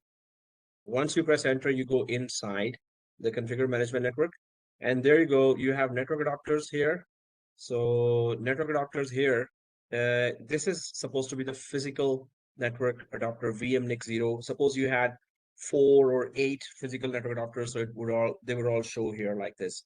Later, we're going to be adding here network adapters as well. Other than that, we can also put VLAN here. VLAN is just for separation of administration and also separation of all kind of communication between the machines. We don't need that VLAN configuration now. I'm going to go down further to IPv4 configuration. So remember that we gave IPv4 configuration to the Windows machine. So we're going to do the same thing here because we do not need this 50 to be the IP here. The rest of the information taken up by DHCP, given by DHCP to this machine is okay. All we need to do is just change from 50 to 01, just like this IP here. So it has to be, it's not going to be 0, but 50, instead of 50, we're going to remove 50, we're going to put 1 here. The rest of the configuration is okay. Same we're going to do here. We're going to put 2 here while going to the DC UI there, and then 3 here. So I'll go back here. And now, since we're on IPv4, press enter here as well. Press enter on IPv4 configuration. So if I press enter, then this comes up. This screen comes up. We need to select this option here, static IP. How do we select that? We put the down arrow, press the down arrow key here, it comes here, then press down arrow key here. And then we have to select. For select, you have to press the space bar, the big key, the long key on the keyboard, right? Space bar. So I'm going to do that now. Down arrow, and then on the space bar, select, right? Now we are able to give the, we need to change the IP here. So what I'm going to do is I just need to remove 50. It doesn't show you the cursor though. So if I press down arrow and then right arrow key on the keyboard, down arrow I already did. Now right arrow key. Right arrow takes it to the right side before 50. How do we know? Because it doesn't show here. So I'm going to press backspace once, backspace key. It removes the 0. Then backspace key again. It removes 5. If suppose you removed everything, then just type 192.168.200.1. Basically, we need to put here 1 instead of 50 because we're giving static IP now, right? So if you have changed 50 to 1, then the rest is exactly the same here. Then you're good, right? And we're going to press enter so it could be saved by mistake. If you have pressed escape, then it will not save this configuration and you have to come back and change 50 to 1 again. But if you press enter, it's going to save it. So I'm going to press enter here to save the configuration. Right? Enter. Okay. So we press enter here to save the configuration. So my arrow is not, yeah. My arrow is not going down. So it didn't work for you? Yeah, I'm at the IPv4, but my arrow is not going to the box. Okay, so share your screen, please.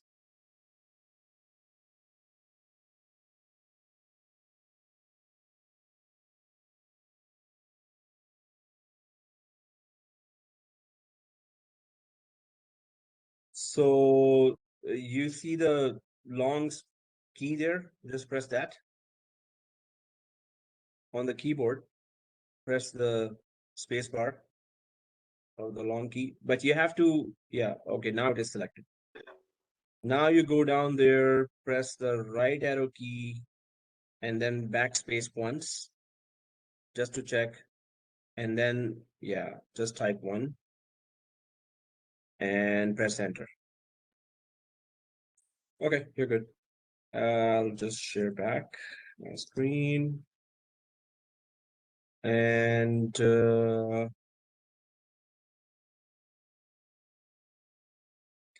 here, once we are back here out, So we can just press the down arrow key again to see the IPv6. So we don't need to make any changes on this area. So we're gonna just go ahead, down arrow key once more. Now we see DNS configuration. DNS IP itself is okay. Siri says can't see. Everyone else is able to see the screen?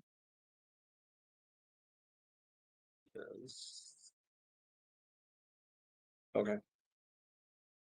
All right. So here DNS configuration, right? So we need to change, we don't need to change the DNS IP, but we do need to change the host name, and you have to be very, very careful. You have to give exactly this name, your first name, ESXI01 here, right? So what I'm going to do is, in the DNS configuration, I'm going to press enter in order to go inside the DNS configuration, enter. And now I need to go down and press the spacebar. Why? Press the spacebar key here to select it and to change the name here. DNS IP is okay. Name we need to change, right? So press spacebar here to select it. Then we go down arrow and down arrow and down arrow because this name is wrong.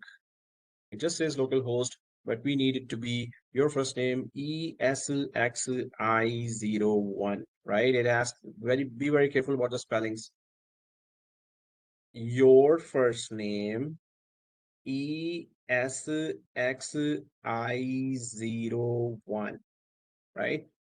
Just make sure the spellings are correct. Otherwise, you will have problems later when you want to connect by name. You won't be able to if the spellings here are wrong. And in DNS, we're about to create a record in DNS for this information. What is a record? A record is name and IP of a machine. So in DNS, if the spellings are other than this spelling, then you won't be able to connect remotely to this machine by name, right? So exactly the spellings have to be there in the DNS later when we go there to create that A record for this machine and other machines. Okay, so once this is done, obviously we need to press enter, right? Press enter, and now the information looks good here, ESXI01. Okay, so now we need to go down to this, down arrow further to this guy, this guy, custom DNS suffixes. You just want to make sure that your first name humb.local is showing there. If it is anything other than that, then you have to go inside. So I'm just going to go inside, although mine is correct. I'm going to go inside here, and I'm going to make sure that my first name humb.local is here. If it is anything other than that, then correct it on your side. Oh, gentlemen, do you have a hand raised? Hand raised? You have a question? Okay. The former hand I raised before. Sorry about it. Okay. Very good. Okay. So, guys, if it is other than that, then correct it. Otherwise, if it is exactly like this, but your first name hum.local, then you're okay. I'm just gonna press enter here, but I did not make any change here, but I'm still gonna press enter here to go out from here. No change here. Okay, I'm gonna press up arrow, and I think, yeah, just to check, double check the configuration. Yeah, the name is okay. Check. Up IPv6, nothing to do here. So further, I'm gonna go up, and here 192.1.1, yeah, everything seems to be good. So now I want to save all these changes that I've made here. I want to save it. And the only way to save this configuration on this page is to press escape once. Only once, press escape. Once you press escape, you will see this. That, oh, configure management network, confirm, apply changes, and restart management network. So once you press escape only once, this message comes and you have to press Y on the keyboard to save all the changes. So go ahead and press Y on the keyboard. If you see this message popping up, just press Y. Y. Okay. So here Now the configuration for this hypervisor is saved. We're going to go to the second hypervisor. We're going to enter the DCUA mode with F2. And obviously, we're going to make the same changes here. The IP for the next hypervisor will be 2. And the name for the next hypervisor will be what the name we gave here. Your first name is ESXi2. And the same thing for ESXi3. I'm going to go to 2 now, right?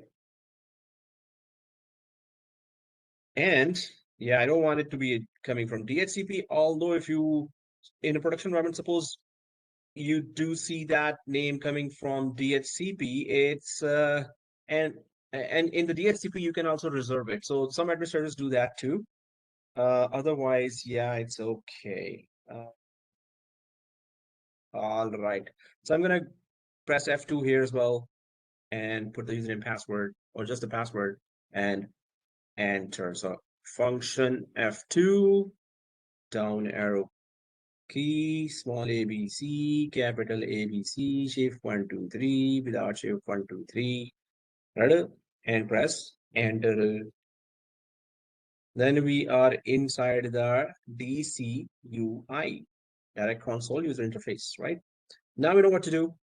I'm going to go down to configure management network because that's where I need to change my name and IP of this hypervisor. So I'm just going to press enter on configure management network. Enter. And I'm going to go to the Ipv4. You know what to do here. So I'm going to change the 51 to 2 to 2. Okay. Ipv4. Enter. I have to select this dude here, this guy here, set static Ipv4. So down arrow key and space bar to select. Right? And then I'm going to press down arrow key and right arrow key. Down arrow, right arrow, down, right. And then backspace 1, backspace 2, and type 2. That's it. In order to save it, what do we do? Scooby-Dooby-Doo? No, what do we do? We just press enter. So much sounds like Scooby-Dooby-Doo. Okay. Enter. And then we go down to IPv6, nothing here. But in a DNS, just like before, we need to make that change in the local host. We're going to make it your first name ESXi02, right? So I need to go inside Dns Configuration, enter. Down arrow key and spacebar to select the option. And then we go down further, down, down, down. And just make sure you have the correct spellings here. Otherwise, throughout the course, you will suffer. To your first name, ESXi02, right? All right. If all right, then press enter to save it. And then we just check the last one, down arrow. But if it's exactly the same with your first name here, you're good, right? Now let's just double check everything and go out of here by pressing escape once. So if I go up arrow, yes, the name is okay, spellings are okay. And then we go up, no IPv6, then we go up IPv4, it's supposed to be 2 here. We're good. So we just need to press escape only once to save it all. Once save. And if this message came, then press Y to save all. So I'm just going to press Y on the keyboard and it's saved. We're going to do the exact same thing in ESXi3. So you know the drill. ESXi3, we go to the DCUI with F2, function F2, root is the username, password is small c, capital C, shape 1, 2, 3, without shape 1, 2, 3, and press enter. Go down arrow, and then you can see configure management network. That's what we need to configure here. So I'm just going to press enter on top of the configure management network, enter. Then I go down to IPv4. Enter. And then down arrow, set to static IPv4 address and in network configuration. We're going to select that. We're going to do down arrow and right arrow, down arrow and right arrow. Backspace once, backspace twice, and this time it's going to be 3. Okay, and to save it, press enter.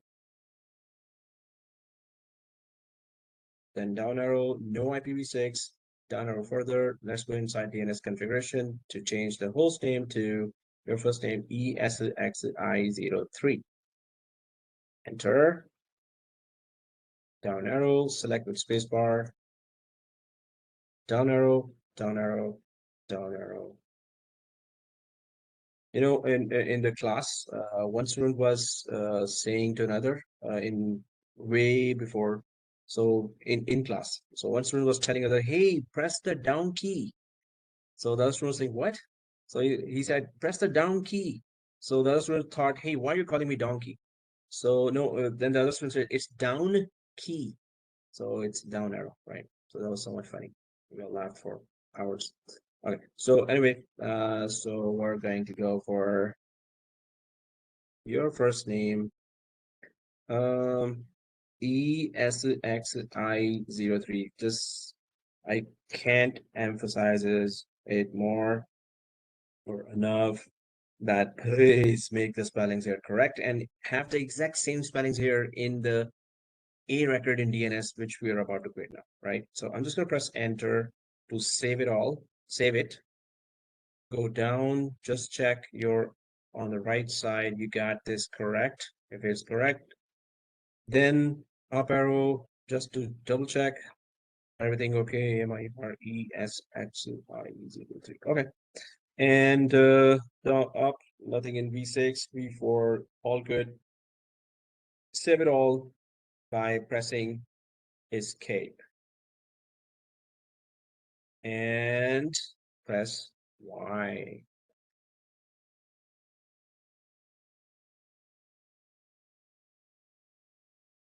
All right, now we're good. If we check out our diagram, so we have given these names and this RAM and this IP has been given to the 3 hypervisors, right? And yeah, in VMware Workstation level, on VMware Workstation level, these guys got VMnet 15 as well, because all 4 machines are supposed to be VMware 15 on the VMware Workstation level. So in a production environment, they don't exist because this is just a VMware Workstation software, training software. On that level, we have given. So these machines can communicate with each other, right? So we are done with these tasks here. Now, if you want to remotely connect, so now this PC is our staging area. From here, we can remotely connect to this machine, remotely connect to this machine, remotely connect to this machine. But do you want to connect remotely from here to the hypervisor with the help of IP?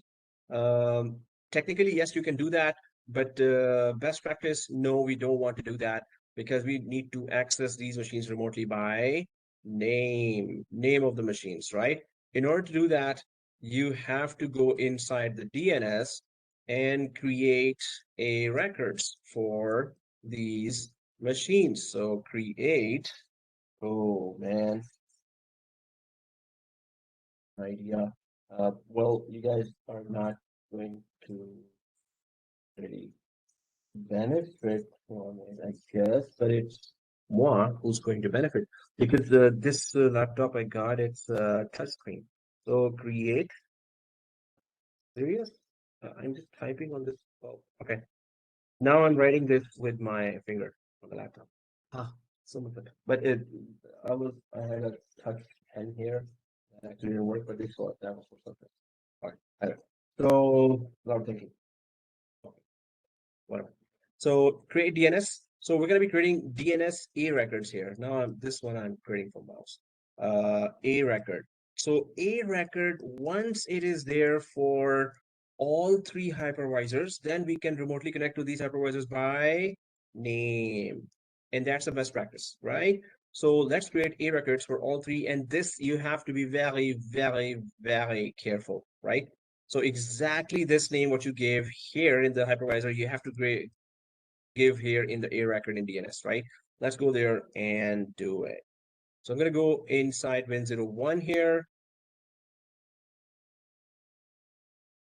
And I'll just press the Control or Delete for the Windows. These buttons are only used for Windows. They cannot be used for hypervisors. All right. So small ABC, capital ABC, shift 1 to 3, without shift 1 to 3, enter. I'm inside the Windows. I need to start the DNS again, right? So for that, I will go to, so I'm going to go to the top right here, tools, and then DNS. We need to remotely access all hypervisors by name. We're going to create A records now in the DNS. So I'm just going to open the DNS here and expand this DNS. And I'm going to go inside forward lookup zone. The good thing is, if you have already configured reverse lookup zone, which we did, then when you create an A record in the forward lookup zone, its pointer record automatically gets created inside the reverse lookup zone. So right now it looks like this. If you click under the forward lookup zone, you click your first name hum.local, you see just one machine here. And if you go inside the reverse lookup zone, you see one machine here, right? One machine name and IP. IP and name here in reverse lookup zone, and forward lookup zone name and IP here. Now we're going to create three more A records here, and then we're going to go there and reverse lookup zone and check that did the pointer records get created there as well or not. So how to create A records for the three hypervisors here? What we can do is we can just right click here on the your first name hum.local under the forward lookup zone. When you right click, you can see here this new host A or AAA record. And A is for IPv4 based host and AAA is for IPv6 based hosts. Right. So let's click that new host A. Now, what is the IP of the first hypervisor? Oh, actually the name. If I go to the first hypervisor and DC UI, direct console user interface, so I see, oh, the name is AMIR ESXi01. That's what I keep saying again and again. Whatever you put here, it should be exactly what you put there, right? So AMIR ESXi, obviously it's your name, not mine. 01. Is it 01?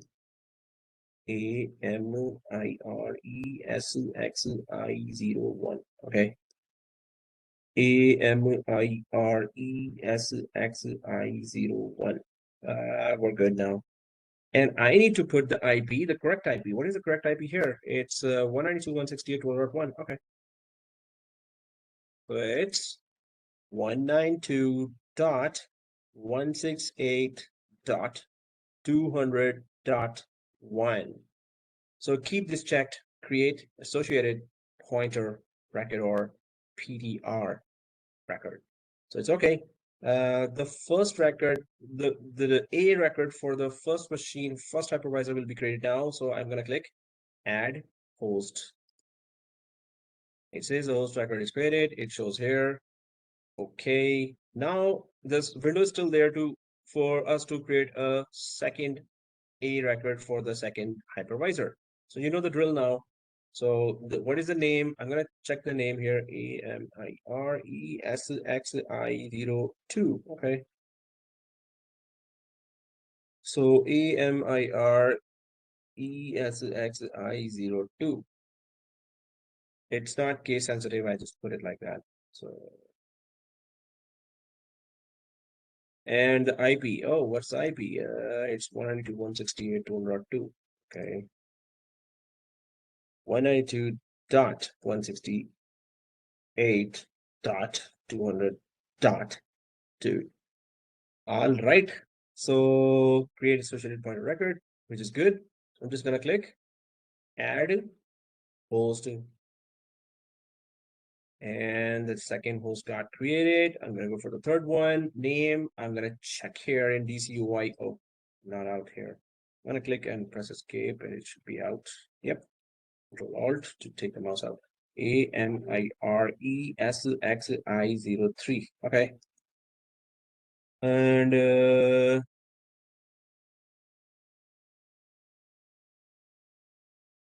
okay, so no problemo. All right. So here, your first name ESXI03. And what's the IP of the third one? 192.168.200.3. Okay.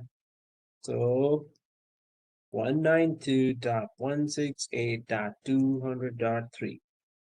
Oh, what did I do? Seriously. Control X, tab, Control V. All right. So hopefully everything's okay, and create okay, add host. That's it, right? And all three records are created, so we don't need to continue doing that. So I'm going to press done here. Okay. Now we got the three records here. Hopefully your spellings are exactly what you see on DCUI of these hypervisors. Those are the exact correct IPs and correct names here. Once you've done with three names and IPs here for the three hypervisors, you go up there to the DNS here, and you know what to do. Refresh just a few million times. All right. And then you need to confirm if the pointer records in the reverse lookup zone got created automatically as well. So expand the reverse lookup zone, click 200. Yep, it's there. So the IP is there, the name is there, name, IP. We're good. All right. So these mean that if I go back to this, we pretty much did all this. Create their A records with correct name and IP address inside DNS server. That is so good. Now what? So now we're going for the next stage, and that is install remotely connect to each hypervisor and explore. All right. So what we're going to do is on your first name Win01, let's install Chrome browser. Why? Well, because we can connect from Internet Explorer or Edge browser, Microsoft Edge browser as well, but they suck. I mean, like when it comes to VMware remote connectivity, Chrome is more user friendly than the Edge and Internet Explorer for Microsoft. So we're going to install Chrome. Even Firefox is okay, but Chrome is the best. So we're going to install Chrome on Win01. That's one thing. Remotely connect to each hypervisor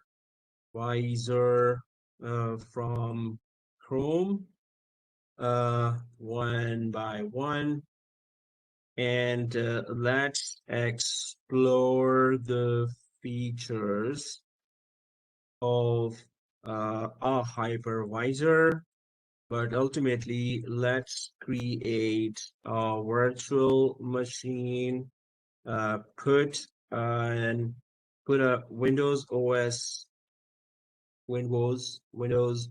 inside, and check if it gets an IP from our DHCP. So I'm going to explain the whole thing here, what we're doing and where we're doing that.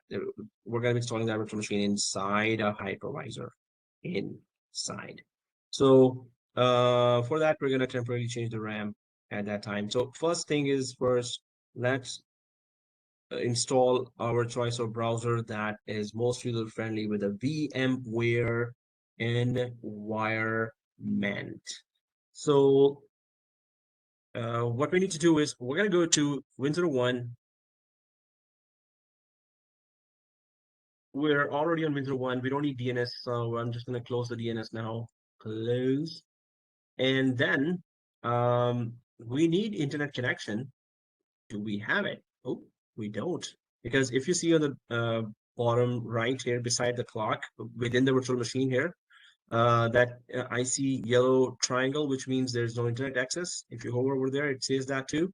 So what we can do is we can add a second network adapter. If I go to the diagram here, so we have given a static IP here, right? Now this static IP range is different from your home DSL IP range. Maybe your home DSL IP range is 192.168.0.1 up to whatever. So, but here we have 200.10, right? So that's why it's not going to get internet connection. But what we can do is we have one network card here, right? Which has a static IP. We're going to add now a second NIC here.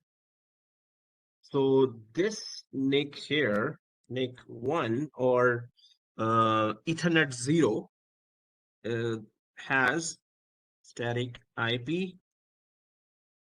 and no internet, right? So this is the first NIC here with static IP and no internet. So we're going to have a second NIC or NIC 2, which we're going to add now and put it to NAT. So we will have internet, right? NAT will give us internet, NAT protocol, network address translation, right? So let's put the second network adapter here and get internet connection and then get the Chrome, download it via the Internet Explorer browser. So we're inside this,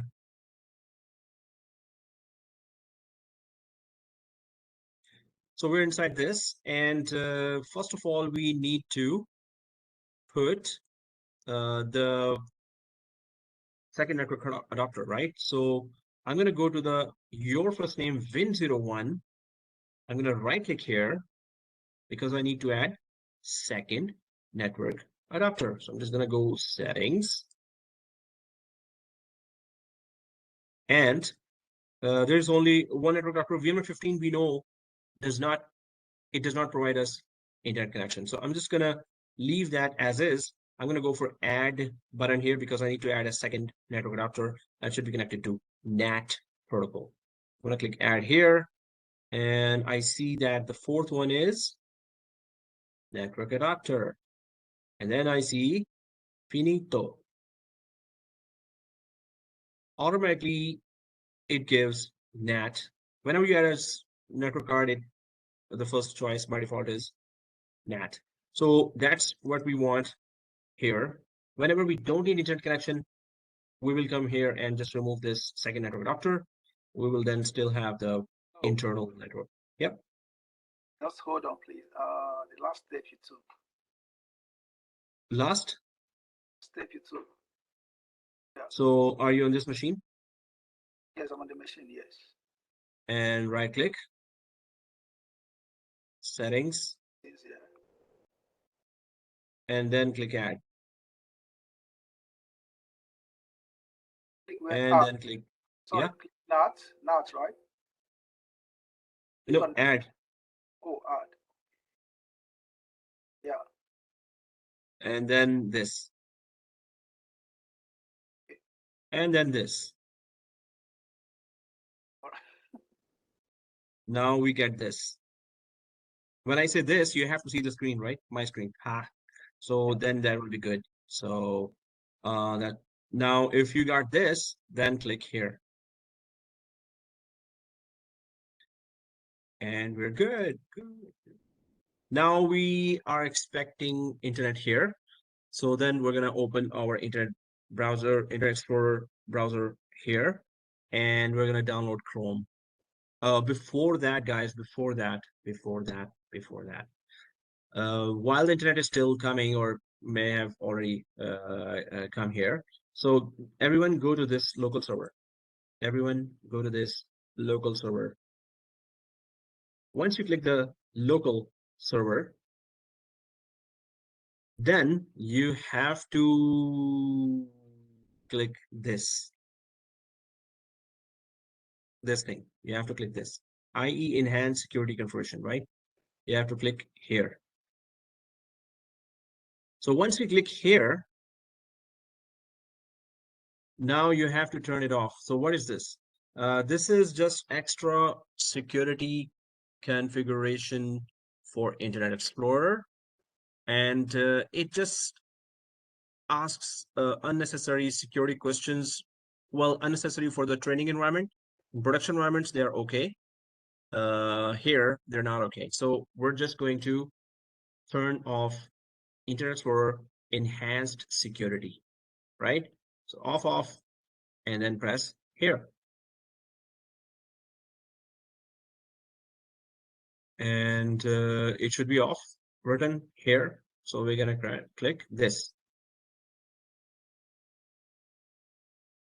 So it should turn to this.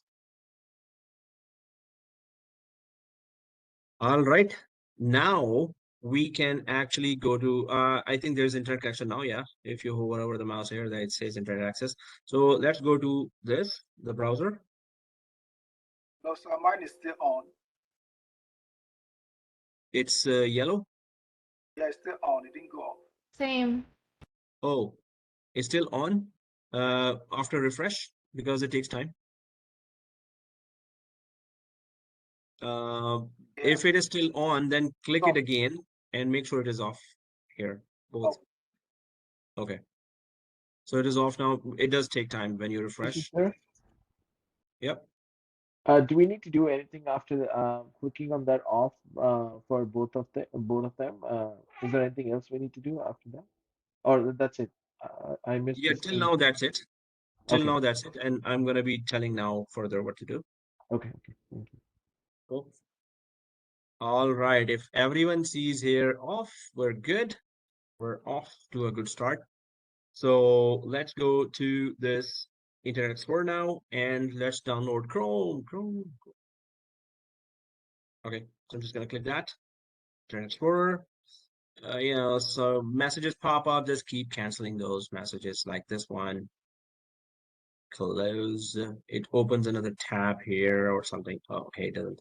So I'm gonna go to this drop down, and you can just directly type here download Chrome, or you can just have this you know, Chrome, and keep closing whatever pops up.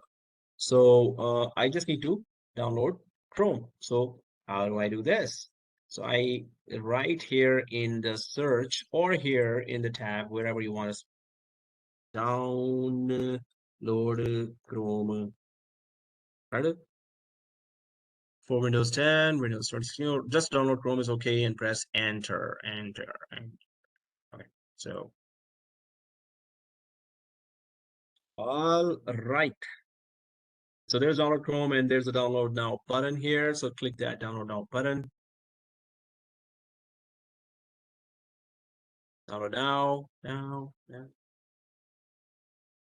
Okay, so here it says help make Google Chrome better. No, we don't want it to be better. Uncheck. Just kidding. Okay, download Chrome. And now you see this pop up. Chrome setup.exe. DLL. So what you can do is you can save it, save, and then run. It is run now. Right? All right, run next finish or whatever. Run, yes, press yes.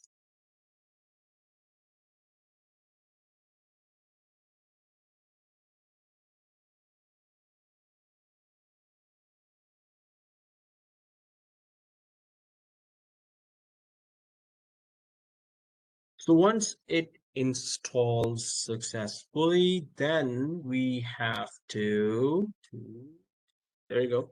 So it starts as well. This is Chrome.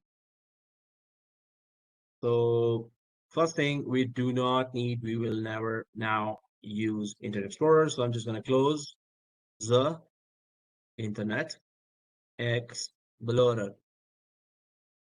So save it and then run it. Okay. I'm going to close this Internet Explorer. We do not need it, and it's going to be close all tabs. No, sir. Rather, yep. Chrome is coming on. What? It's coming on.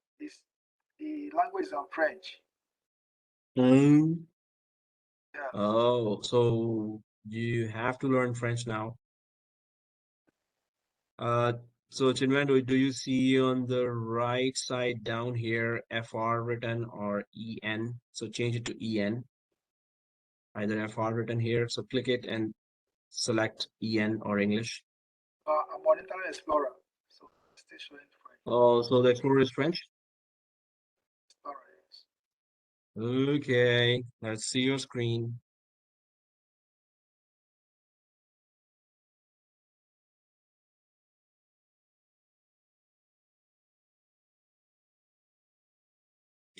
L'inavigation de Google. All right, so hey, I don't know French. So that's not good. So if you go down to the right side, beside the clock, the taskbar beside the clock. No, not the browser, the clock. Do you see right? Yeah, clock beside the there's a FR written here on the left side. Yeah, this one. So click that and go for English Canada. English, and then now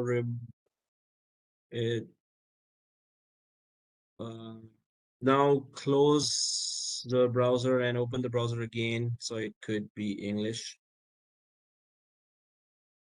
So close this browser.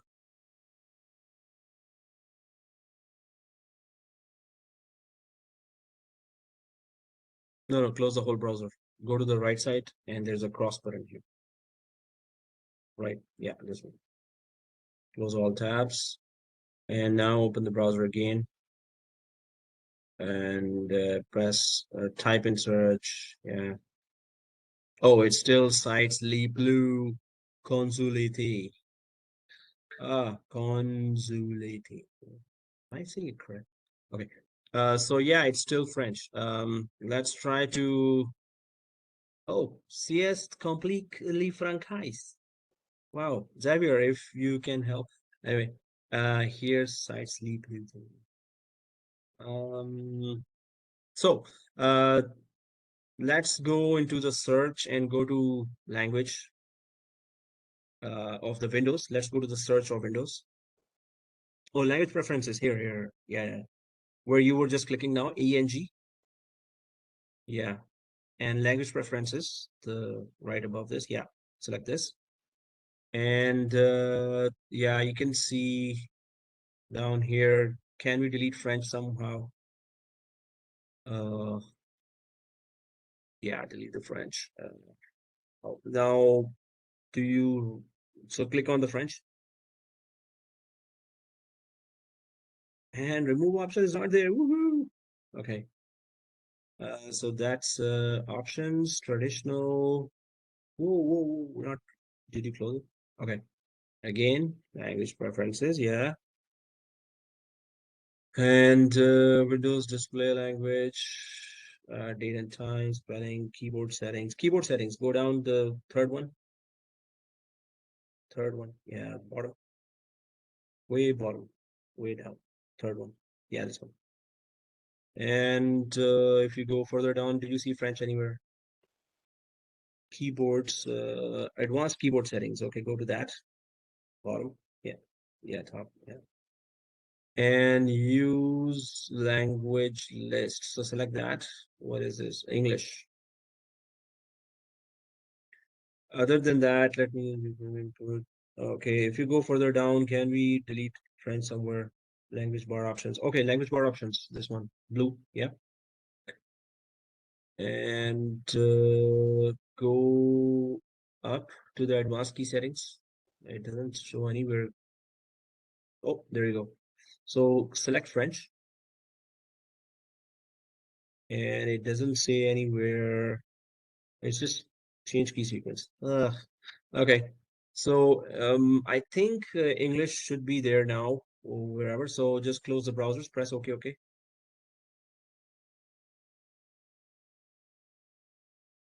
Close the browser. No, close the whole browser. I think I can assist with that. Oh yeah, thank you. Please go ahead. Because probably it's just on the browser. So just stay on the Chrome and you will see 3 dots at the left side. Click on them. Do you have Chrome? No, he doesn't have Chrome yet. Oh, He has this doesn't. browser first. And this. Oh. So in Internet Explorer, how to change English to French? Yeah, Explorer. it would be on the settings for the Internet Explorer as well, on the settings. So go on the top right chin window and go inside the machine. And top right, do you see the tool? No. In the browser, yeah, this one.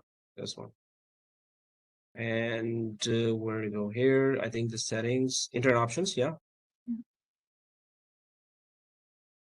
And anywhere here says no languages bottom, yeah. Languages, yeah.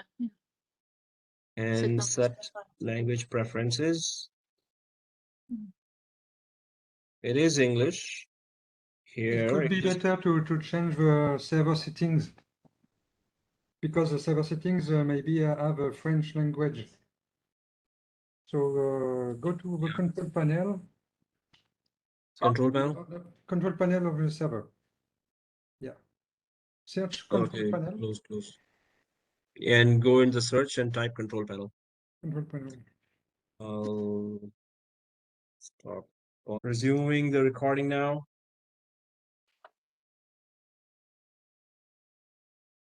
Okay, so here, I have to log in again. So here, Chrome is there. Here, Chrome is there. Okay. You know, I'm still intrigued with this language setting for the browser, so I'm just gonna check one last time settings here. Language somewhere here. Okay, no, it's not straightforward. Okay, so if you Google it or YouTube it, how to change the browser language from English to French, I think they're gonna give you 2-3 steps. So, okay, guys, here we need to remotely connect to this guy, Hypervisor 1 and Hypervisor 2 and Hypervisor 3. So according to the diagram, we need to remotely connect from the Chrome here and here and here. So what's the URL that we need to give? So if we go back here in the Chrome, we can just type here https:// your first name ESXI01, right? Your first name ESXI01, which is the name, and press enter. So it should take you to this page where it says not secure. Well, we didn't purchase the security certificate, which costs $200 up to $2,000. So it says that your connection is not private and it's dangerous, and I don't know what's some dinosaurs will be waiting for you on the other side, something like that. So we can just say yeah. Okay, and then click advanced there, and it will say proceed to your hypervisor, which it says unsafe, but we know it's safe. So let's just click this. So first you put this, your connection is not private comes, click advanced and proceed, right?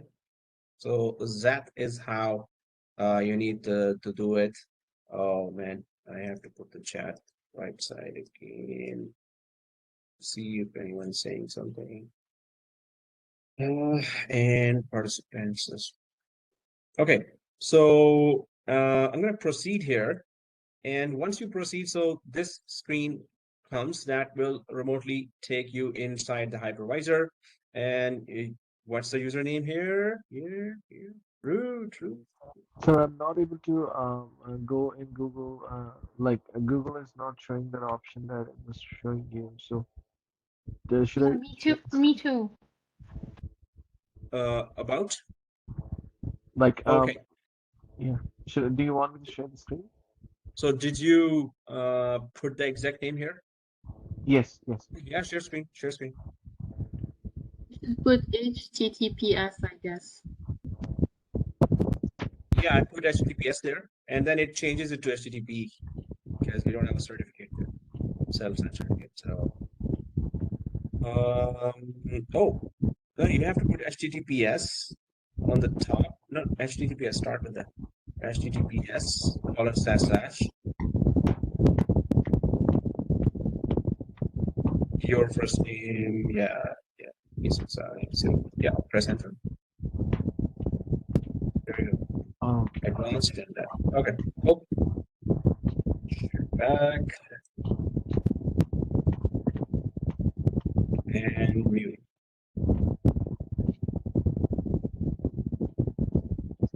There's a lot of it's down.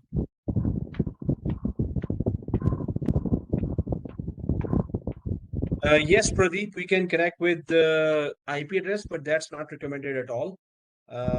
Because that's the easiest way to do, and it's not the vendor best practice. Suppose you have here, oh, results and paradise now open. Wow. Okay. Anyway, so yeah, so the thing is that we can connect by IP, but suppose you have 200 hypervisors, and you didn't put a name there, right? So remembering all the hypervisors, which one is which. Suppose there's a New York hypervisor, there's a Toronto branch hypervisor, but they are just numbers.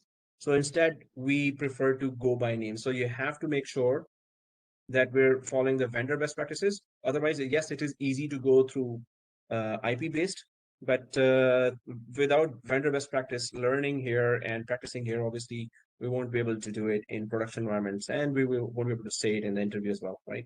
So make sure that you only connect from name, but yes, technically we can connect from IP as well. All right. So root and small ABC chief 123 the password and log in.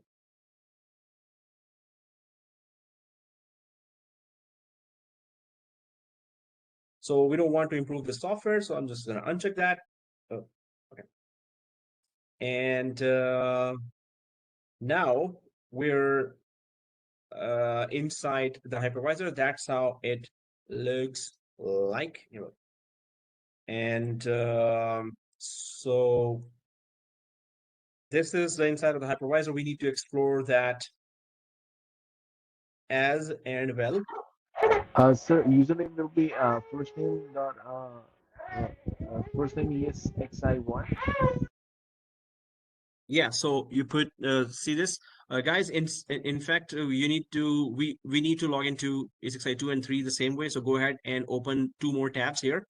So first I put here https:// your first name ESXi0 to enter. Sorry, what was the question? Or maybe Sir, it the was answered. username Yep. and password, like username is root, or should we type Yes, in the... it's the root. Yeah. Okay.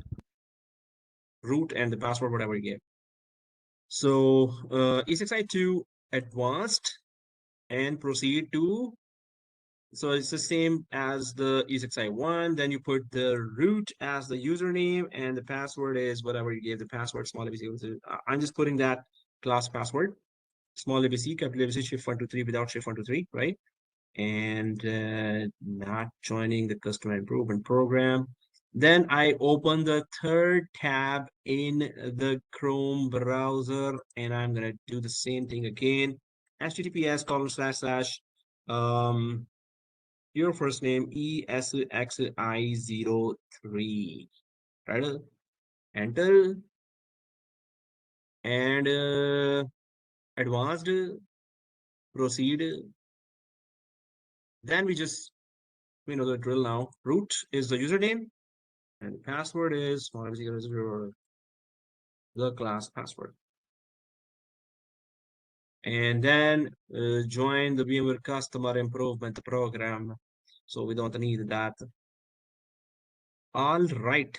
So I'm logged in from the 3 tabs. So first tab is ESXi1 hypervisor, second tab is ESXi2 hypervisor, and third is third hypervisor. So I'm going to go to the first hypervisor, although they all look the same, obviously.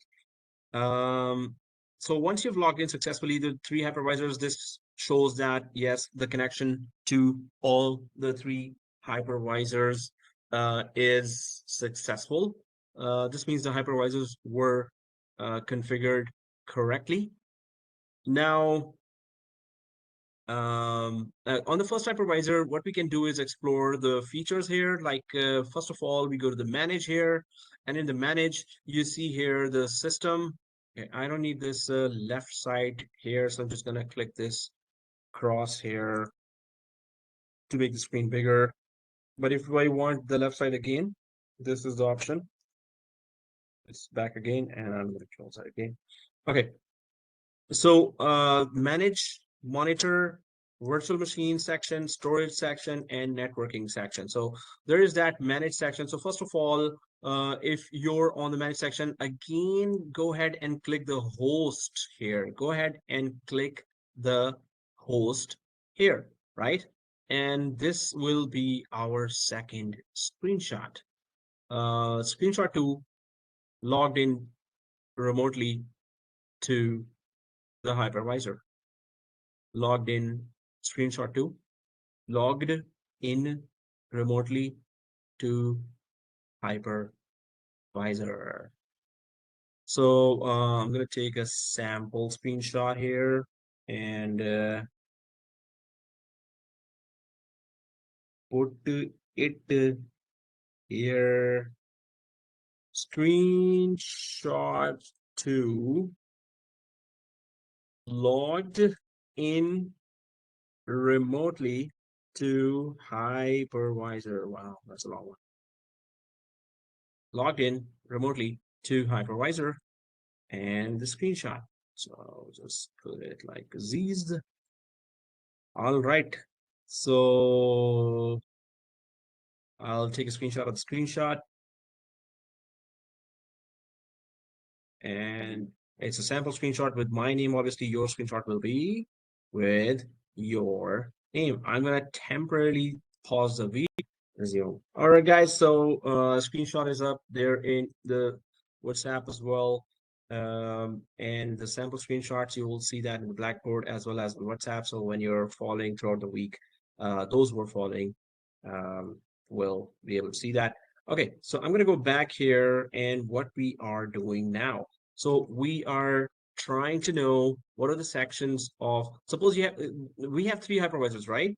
So suppose in a big environment, you have actually here 200 or 1000 hypervisors, right? So each hypervisor actually has 5 to 20 virtual machines, depends on whatever CPU, physical CPU and RAM given to this, and how many machines it can take. So each hypervisor has lots and lots of virtual machines of all types here: web server, print server, and SQL server, file server, server server. So all kinds of those applications are there that thousands of users are connecting. So those hypervisors, they all work the same way. So if you understand the components of one hypervisor, we get to know all the hypervisors, obviously because they have the same section here. So if we go to the manage section of a hypervisor, I'm just in hypervisor 1, but 2 and 3 obviously are exactly the same. So the system, then the advanced settings here, as the name says here, these are advanced settings. So these are some of the services, of the hypervisors that if you know what you're doing, then you can try to change them. But otherwise, this is vGPU, suppose, or if I go further down here, host agent, and there are log files there, SNMP for monitoring, and proxy services there. So there are so many advanced type of services that obviously once you know the terminology and what to do, then you come here and make some changes here. Auto start, this is just for the virtual machine. So suppose I shut down, suppose there were 5 virtual machines here, on top of this hypervisor. Later, we're going to create virtual machines as well. And suppose there were, right? And you shut down this hypervisor. So all those 5 virtual machines will also shut down when you shut down this hypervisor. So when you restart this hypervisor later, do you want those virtual machines to be started automatically? It says no. So auto start virtual machines when the browser comes back from a start or comes back from a shutdown, it powers on. The virtual machines that it is hosting, do you want them to be started automatically or not? So majority of the administrators will keep it no. Why? Because when the browser starts and all heavy and less heavy virtual machine. Now, what do I mean by heavy? So suppose this is a database machine, SQL Server, it needs a lot of RAM and processor, and this is a file server, but this does not need that much RAM and processor. This is a web server, this is a print server. Now, when the browser restarts, all the machines are restarting. Now, this machine being more critical because it has databases inside, and it needs more CPU and RAM, but all the CPU and RAM is actually used up by the other machines that are starting at the same time this most critical machine is starting as well. So what happens is when you start the machines at the same time, the most critical machine take more time to start, and sometimes it does not get all the enough CPU and RAM to really get started, and some of the services get stuck and it gets unstable as well. So many administrators would want to avoid this situation where all the machines are starting simultaneously, and then the most critical machine don't get started sooner than it is needed. So what happens is that if you don't, if you suppose this hypervisor restarts, then and if the current this configuration is there still, what happens is these machines stay shut down. So hypervisor fully started, but the machine stays shut down. Then you have to remotely connect, power on one machine, power on second machine, power on third machine manually. But then obviously first you will start quickly the most critical machine that needs a lot of CPU and RAM.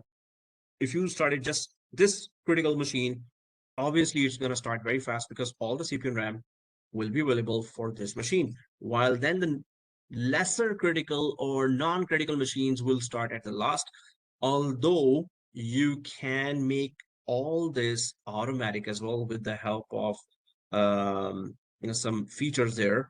But basically this configuration just says that, hey, you want all the machines to start when the hypervisor starts, or you don't. So by default option is no, don't start automatically all the machines. We're just going to remotely connect and manually start the most critical one and then the lesser critical after that. Right? So this is that configuration. And do you want delay in the start of the machine? First machine starts, then 1/22 wait, and then second machine, and then the third machine, then the fourth machine. Same for the stop as well. So this is all that configuration. Swap file here is that so if you may have heard the page file in Windows. So what is page file? So when you don't have enough memory, you don't have enough RAM, so certain part of the disk is used as RAM, and that is in Windows called page file. In Linux, it is called swap file. So and when all the software are loaded here, many files are loaded, and there's too many tasks going on and loaded here. So memory says, hey, I don't have space. So okay, I'm gonna use some of the local disk space as memory, and that is called swap file. So in Windows, it is called page file. Here it is swap. So that swap file setting, if you want to make any changes, otherwise, obviously it's enabled on data store, no. Host cache, yes. Local swap. So all these are just on the local drive. Data store is, this terminology is used where, so you have a physical disk in all virtual machines, right? So we have a 200 GB physical disk. Suppose this is that physical disk, 200 GB, right? So you need to format it. So when you were installing Hypervisor, first the disk was formatted, right? So it has to be formatted with a file system called VMFS, and then the partition has to be great. So VMFS is VMware file system, VMFS. It was formatted with VMFS file system. And then the whole partition was created. Once the partition is created, obviously, then you can use that disk. So the partition here is called data store. Now, on top of data store, you create virtual machines, right? So on top of data store, you create virtual machines. If data store is not there, you cannot create virtual machine other than just one feature called RDM, raw device mapping. But basically, this disk is formatted with VMware file system, VMFS, and the partition gets created called data store, which makes the disk usable, right? So you will see a lot of data store. We're gonna a lot about data store later as well, and we're gonna be creating data stores as well. But if you want to use the disk, you have to have this disk formatted with VMFS, and data store has to be created on top of that for the disk to be usable by VMware. So this is that swap file area. You don't need to really make any changes here. VMware automatically changes that. Then there's time and date, and how do you want this machine to synchronize time? The time has to be correct, right? It's not correct here. Seriously. Okay, so the time has to be correct. And so do you have any network time protocol, NTP, network time protocol device with which you can correct time for this machine?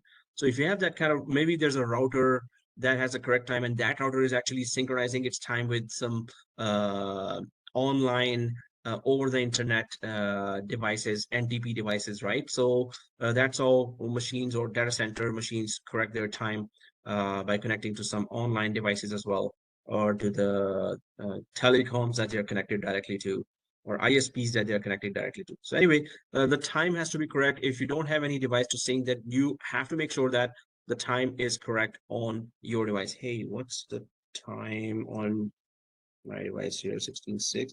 So this is the mini PC on top of which we have I have installed this hypervisor, and this is not good. Why the time is incorrect? I have to actually make sure the time is correct and edit PDP settings. It's the same case for me as well. Oh, why? Okay, so when you go for edit NTP settings, right? So I do see here the correct time. Okay, so specify how the date and time of this host should be set manually. Configure the date and time on this host, and it is correct date and time right now, 9:31. So okay, I will save it. Maybe it's just not showing here correctly, but actually the time it takes the time from the system on which it is installed, right? So I can ignore that, and I can restart it and later check it later as well. For now, because when we edit this, it's still correct time. I don't know why it's showing wrong. Oh, it's UTC. So Eastern would be the similar for that, I guess, -5, right? No, it's not. 1:31 -5. Oh, it is, right? 9:30, 10:30, 11:30, 12:30, 1:30, 5, -5. So it is correct. UTC, why is it we're correct here? Okay, so this is system, and you have to just check these options. Then there's hardware.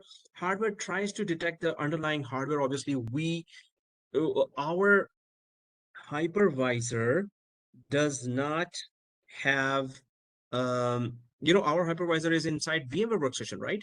So it's a software, so it actually does not detect a hardware in our case, but in production environments it does detect that. And this area is actually supposed to be clickable, but it's not clickable because right now it's a virtual environment.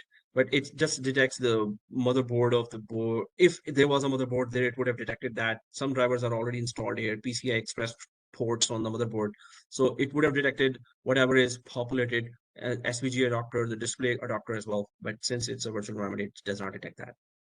Power management, same thing. Well, power management, you can actually change the policy here to balanced or low power or custom or high performance.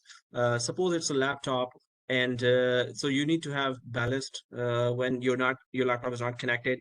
Otherwise, if it's always connected with the power source or desktop, then we can put it to high performance as well. And then there's licensing. So right now it's evaluation mode, but for 60 days, 60, right? 60 days, it will be letting us use all the advanced features.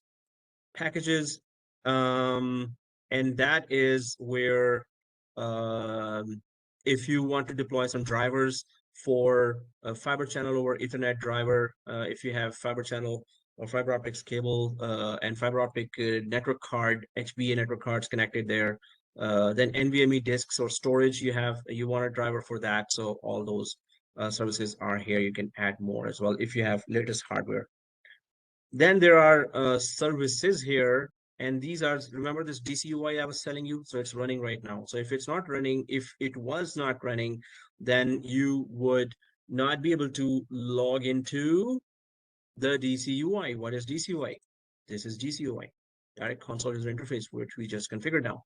So this service is running. That's why we were able to log in to this and correct the IPN name. So there are other services that run this hypervisor, and those are also called daemons. I was calling it demons, then Linux gurus or Linux guys corrected me, sir, it's not demon, it's daemon. Okay, they don't want their beloved Linux services to be called demon. They're not evil. Okay, anyway, so here, these are all the log services, the SSH secure shell services, or the command prompt way, or the monitoring services, or the security services, or the time services, authentication, or you want to connect to Active Directory, all those services. So you have to enable whichever are stopped, and the critical ones are running. And then there's security and users, and that's an acceptance level, or acceptance level is partner, so it can connect to any other partner or source of authentication that you want, or any other software it is able to connect. This means authentication. Do you want to get connected to Active Directory? Suppose we installed Active Directory, right? And Active Directory has users. We created one user in last class, right? Humber admin, we created that user. So you want that user to log in with Microsoft Windows credentials from this VMware software, which is a totally different company software. So you can do that, but first you have to connect this hypervisor to Active Directory. We're going to actually connect the vCenter when we deploy it. We're going to connect that vCenter to the Active Directory. Otherwise, yes, we can connect hypervisors to Active Directory. And if you had 200 users in Active Directory, then when I keep saying this Active Directory, some of you might not be recalling, hey, what is he talking about? So tools and Active Directories and computers, right? So these are here in Microsoft environment. You get users and you create a lot of users here. So we created this Humber admin user, but there was already administrator users. You can create hundreds and thousands of users here, right? Company employees. So if you connect to Active Directory, all those employees can also log in with their Windows accounts to this hypervisor.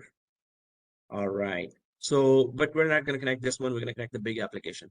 Certificates, if you purchase this, the certificate, public certificates, and add it here, then like from GoDaddy.com, you can purchase a certificate. From verisign.com, digicert.com, you can purchase certificates. Certificates just secures the machine, and then if certificate is there, the connector, the user who's connecting to this machine will be assured that this machine is safe to connect, because there's a certificate here, right? Otherwise, we don't know whose machine is this. Maybe it's a hacker machine or something if the certificate is not there, right? So the best practice is always to put a certificate there, but you have to purchase that. It ranges from $200 up to $2,000.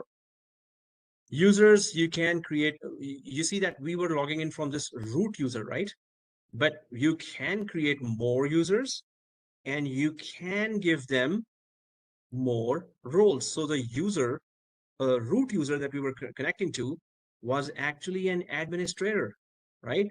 But you can create other users and you can make them anonymous user, not logged in user, cannot be granted, no access user, no cryptographic administrator, no trusted infrastructure administrator, read-only user, trusted infrastructure administrator, setup and monitoring of trusted infrastructure, and view only role user. So when you create a user, you can give any of these roles to the user. Right now, there is one user, and that user is administrator, which is obviously in the roles is the top role here, full access rights.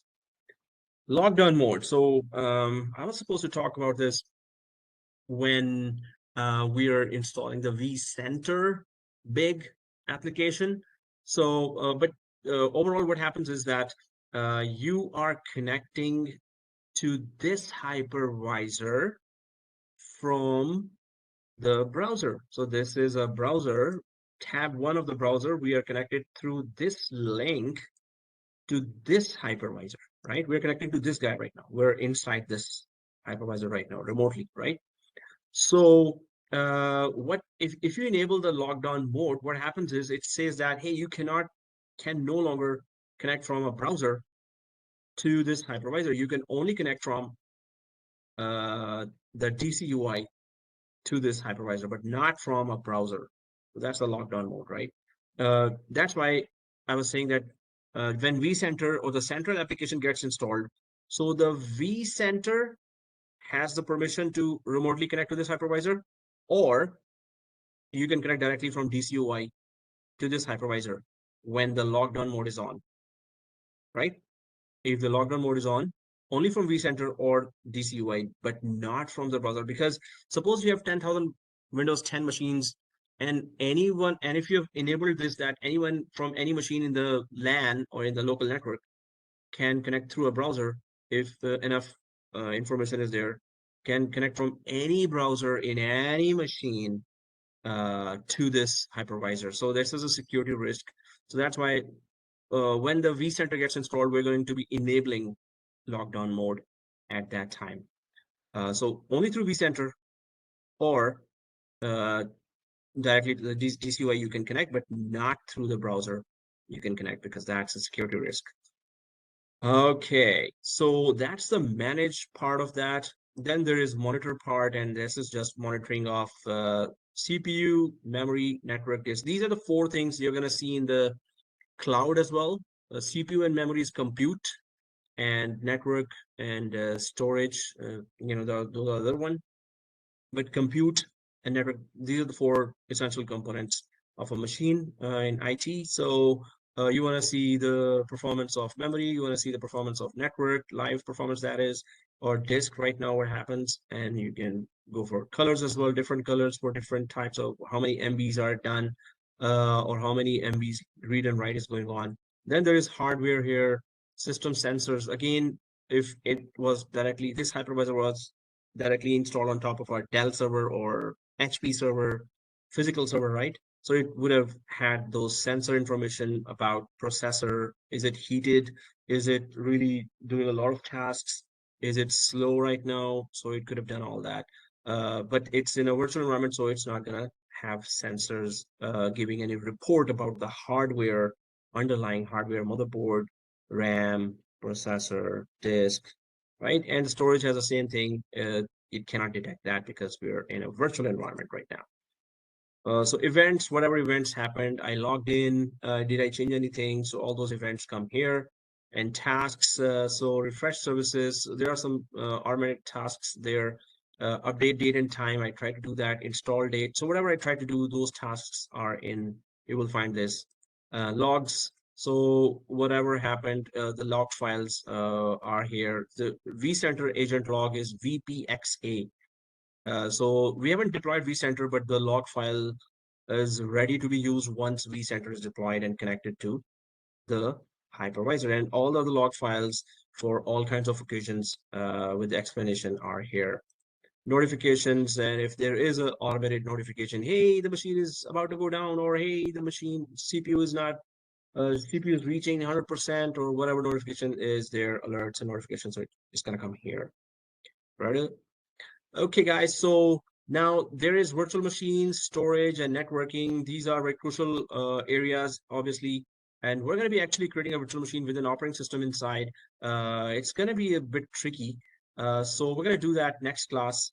Until here, we'll stay, and then we're going to start from hypervisor, exploring virtual machine section, storage section, networking section, lots of things to discover and understand here, lots of terminologies.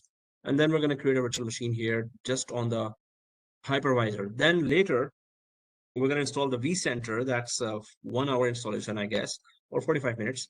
And then we're going to create a virtual machine there as well. So you will see the differences of how you create it in a small environment with only hypervisors or big environment with vCenter and hypervisor. All right. So what you need to do is I'm going to just open that.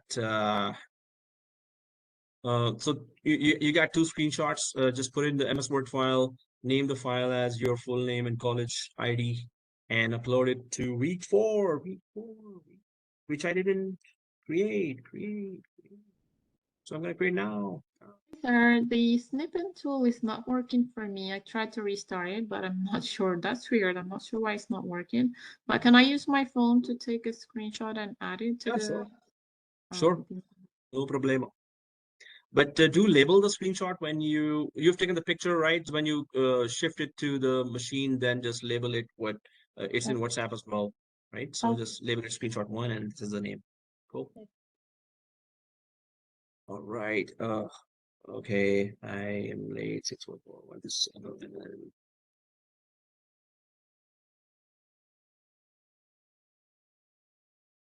Yikes. So I'll get that quickly here. Oh, okay. Serious. So I did not open the week 4 yet. I'll just do that quickly, and I'll create a link for upload.